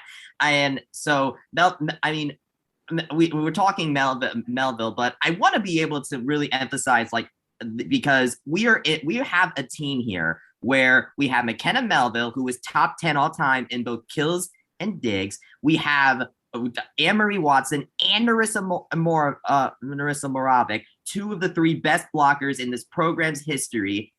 And we have Amber Olsen, who is in the top 10 all time in assists and working her way up that list. So I honestly, in my opinion, as far as a full team goes, I feel like I wonder we'd have to probably do a little more research into this, but I really think that this is one of the best all-around teams all-around teams in a little bit, even if not earlier this decade, then as good as the mid to late 90s. It has to be. There's no doubt about it. And by the way, McKenna now at 1,873 kills for her career. That's 59 short of Tyra Harper for second all time at UCF, and of course 127 shy of 2,000, which is only one UCF player has 2,000 career kills, which is Renata Menchikova at 2,151, and that was in the side out scoring era. Of course, when you could get a lot more kills. Of course, again, because back then you could only score a point if you were on serve. If you got a point, if you scored a point on serve, right? So. It blows my mind. It does. Seriously, we've said this in previous weeks, but I want to make sure we say it again. If you have not seen this team play yet, you go. You have. If this episode gets posted later today, we're recording this on Wednesday. Go watch the USF match. Go watch the Temple match, because there's no guarantee that they're going to be hosting in the NCAA tournament. Yeah. These are the only guaranteed chances you'll be able to see all of these players play together, because Dagenet mentioned that Watson and Moravec will be leaving after this season. Their eligibility is run out. So to see all of these players, Melville, Olsen, Watson, Moravec, all of them together, that your last chances, at least in the Orlando area, could be coming on Wednesday and Friday. One other thing I do want to mention before is that Kate, we actually have a new little switch up with libero. Sophomore Chloe Shear has been playing the position for most of the season, but freshman Caitlin Grimes has actually gotten the opportunity to play some libero over the past couple of matches. And Dagenet talked about how he was glad to have some flexibility at the position. He just get Grimes some work there, and she actually did a pretty solid job. She managed to get two aces in the SMU game, and she also she got 2 assists in the Memphis game, and she got 9 digs in the Memphis game as well. So even if we have these upperclassmen that are absolutely making historic stats, we still have the next generation coming, and that comes with people like Chloe Shear and Caitlin Grimes. Yeah. One other thing, and I mean, that's the part about that I thought was amazing was, how good Caitlin has been back there at the libero position. She's an excellent server, and that comes with it. But, to be a true freshman coming in there, we haven't seen that since Jordan Pingle. So now RPI check, Eric, UCF's at 24. What do you think?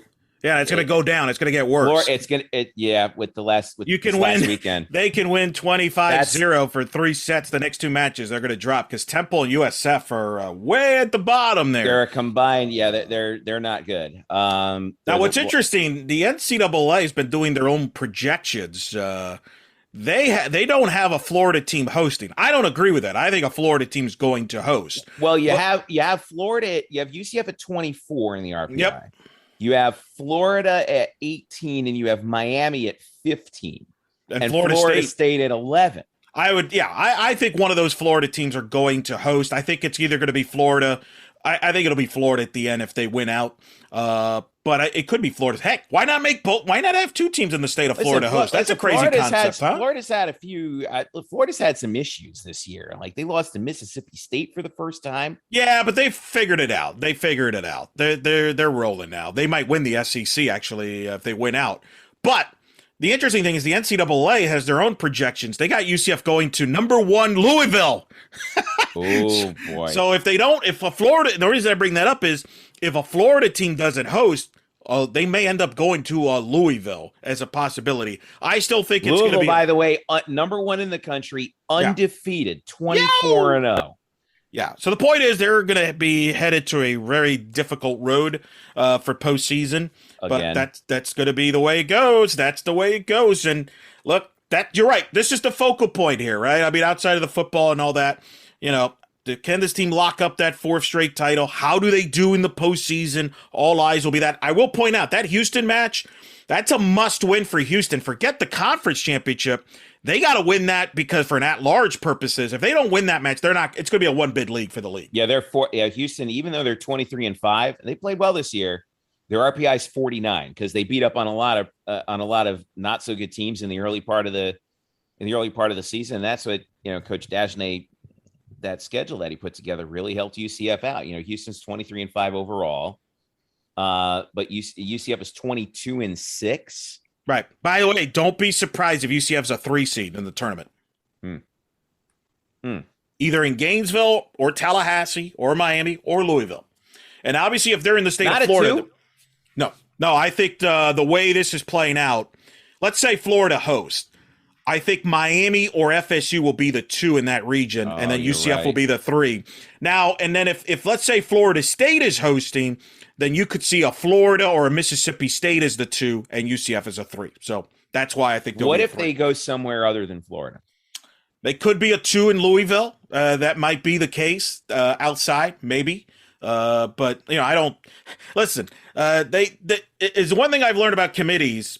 If they can fit you in a bus and move you to a 3 seed, they'll do it. They did it with softball last year. They moved them to Tallahassee. They had them as a 3 seed. They should have been a 2, but they were a 3 because they can bus. So the fact that UCF can bus to Florida, Florida State, and Miami, that's why if a Florida team is going to host in the state, that's where UCF's going to end up. But guaranteed. It's when you got to watch out for? Georgia Tech. Georgia Tech. Even though UCF played them earlier in the year, Georgia Tech's RPI is 6th. That's actually the 3rd best out of the ACC schools. Right. But I would not be surprised. To see that could be another landing spot. Again, remember, UCF lost to them in 4 right. at the venue in the season opener. Right.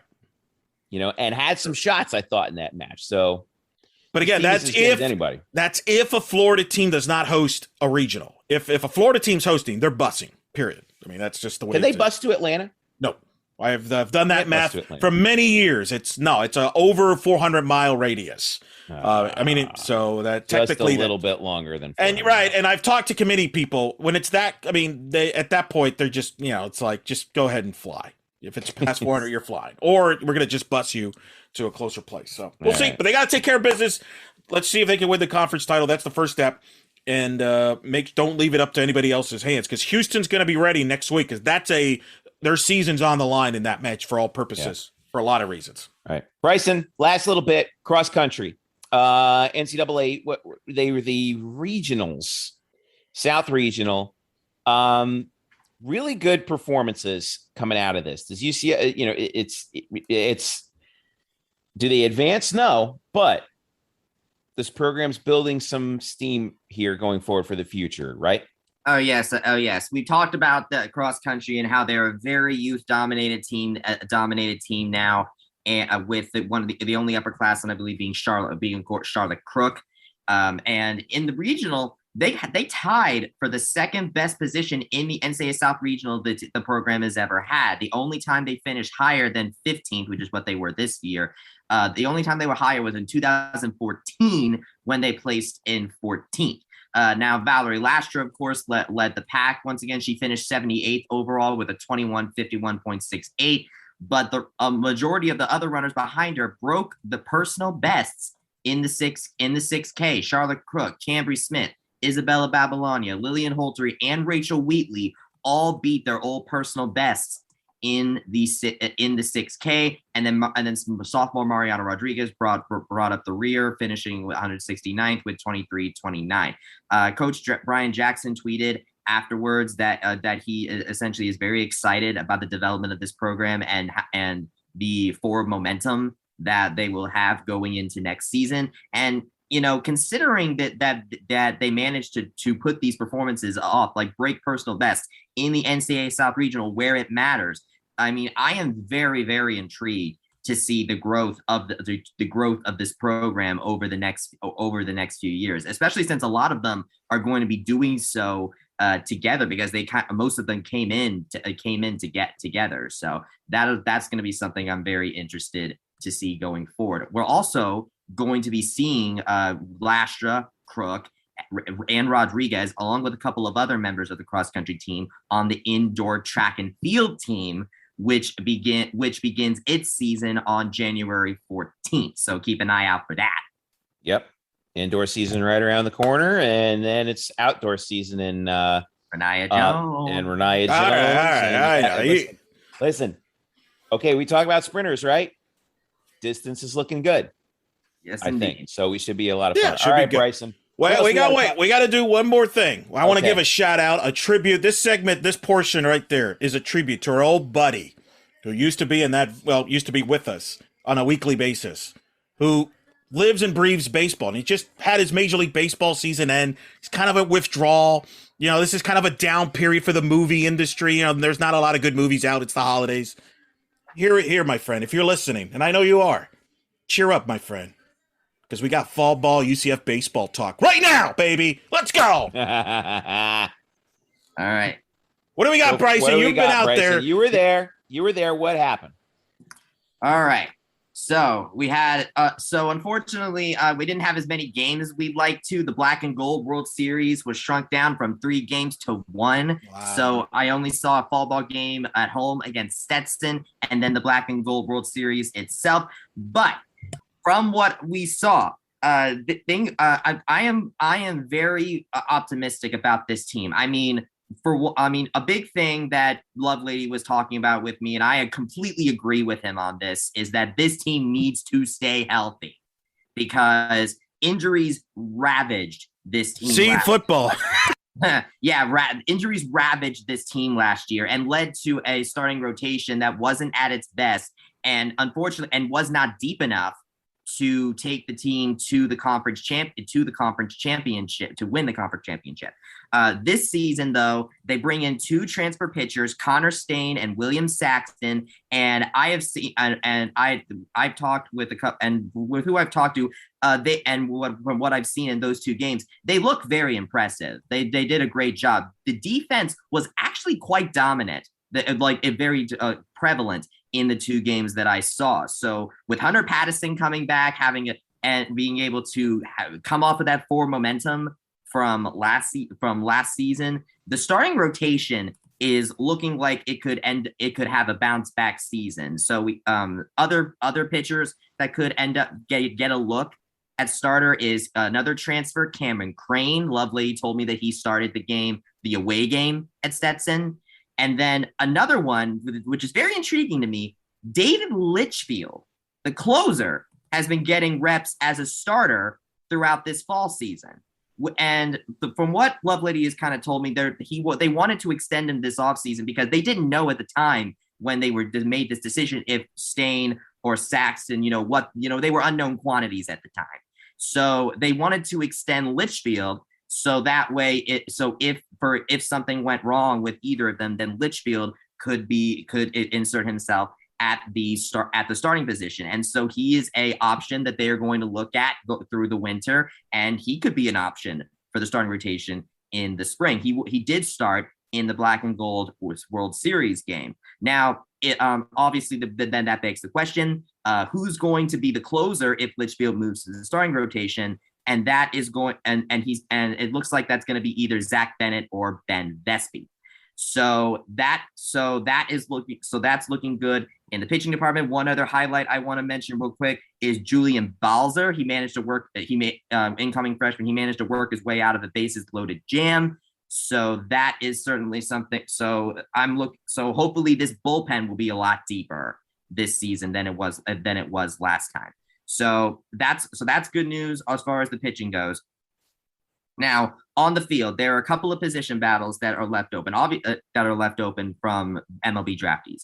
Josh Crouch got drafted in the MLB draft, which leaves catcher wide open. But of course, after transfers, the catching department was left fairly lean. So with the return of Nick Romano to first base, which, by the way, I talked to him and he said that he's looking to get himself back into where he was in the conference tournament because he played really well there. So, but the catching department is going to be having Ben McCabe back there again. So that brings some experience there, as well as, and then we also have the Pittsburgh transfer Wash, who he brings some veteran experience, and he got some time at catcher this fall. Freshman Andrew Sundin. And then one thing I've noticed is that, and Lovely said this guy is going to have a major role in the team going forward, Cole Russo.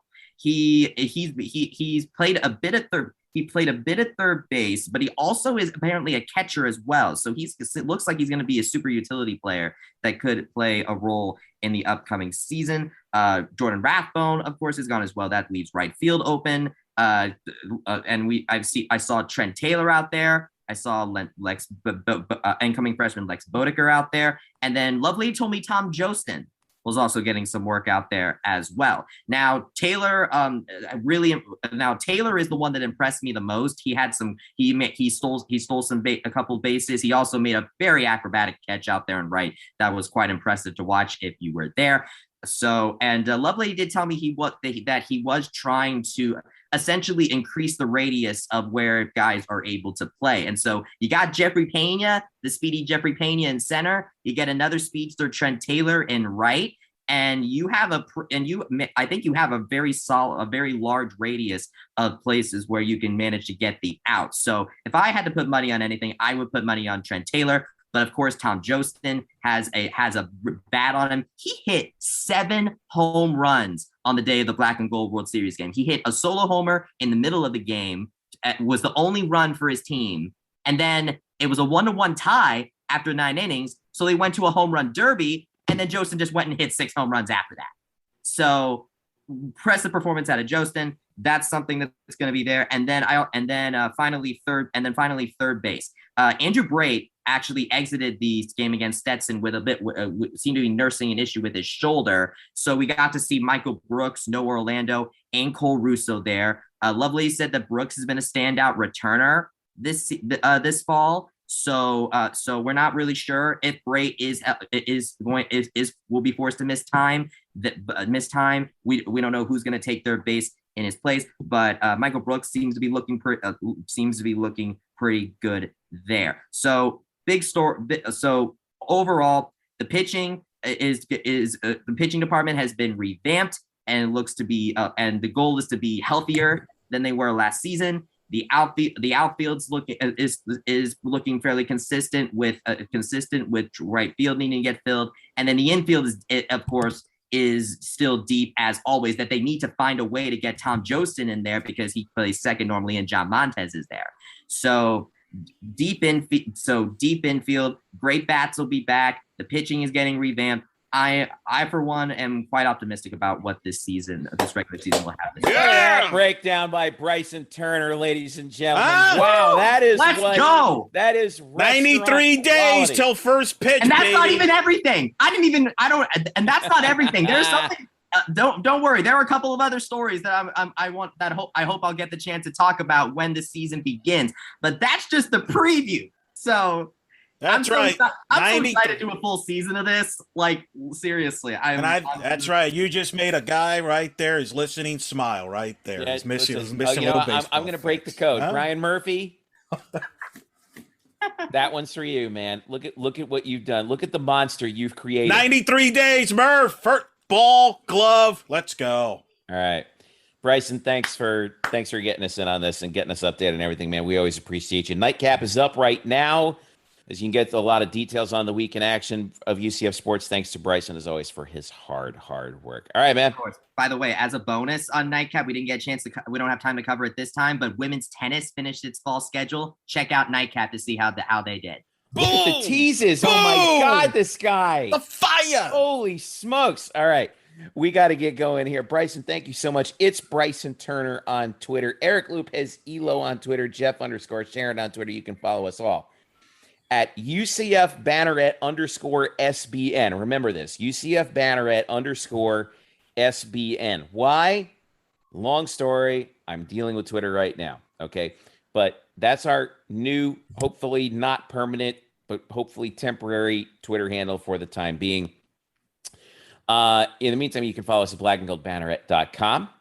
We are UCF's home on the SB Nation network. As always, you can follow us there, facebook.com/blackandgoldbanneret, and you can subscribe to this podcast wherever you get your podcasts, on Apple Podcasts, Spotify, wherever you want. If you're an Android user, iPhone user, doesn't matter. Make sure you leave us a comment. Let us know how we're doing. We love to hear from you. And also, don't forget to join the all-new, now just recently, open membership UCF Knights community on Twitter. Okay. Communities is a new feature that we're rolling out. I just tweeted it out. Go to Jeff_Sharon on Twitter, UCF Banneret _SBN on Twitter, and check out all of us. Also, Statboy Drew, Andrew Glukov. Make sure you check out the SOTG. That's Kyle Nash, who's covering basketball for us as well. All of us are doing that work for you out here on Twitter. So check out the new UCF Knights community. You can now click to join, where we talk about nothing but UCF sports all the time on Twitter. It is the home. Hopefully, I would love it to be the home of the UCF Twitter Mafia, like on Twitter, right? Rather than just a hashtag, just a place where we can all go. Okay. So that's my hope. All right. For Eric Lopez, Bryson Turner. Oh, also, I want to thank Taylor Young. I can't believe I almost forgot to thank TY. Thanks to Taylor for following us. You can follow him on Instagram, Taylor B. Young, Twitter on Taylor B. Young. For Taylor, for Drew, for Bryson, for Eric, I'm Jeff saying thank you so much for listening. This has been the Black Gold Banneret Podcast. We will catch you next week and also this weekend on Night Shift after the UConn game. See you then.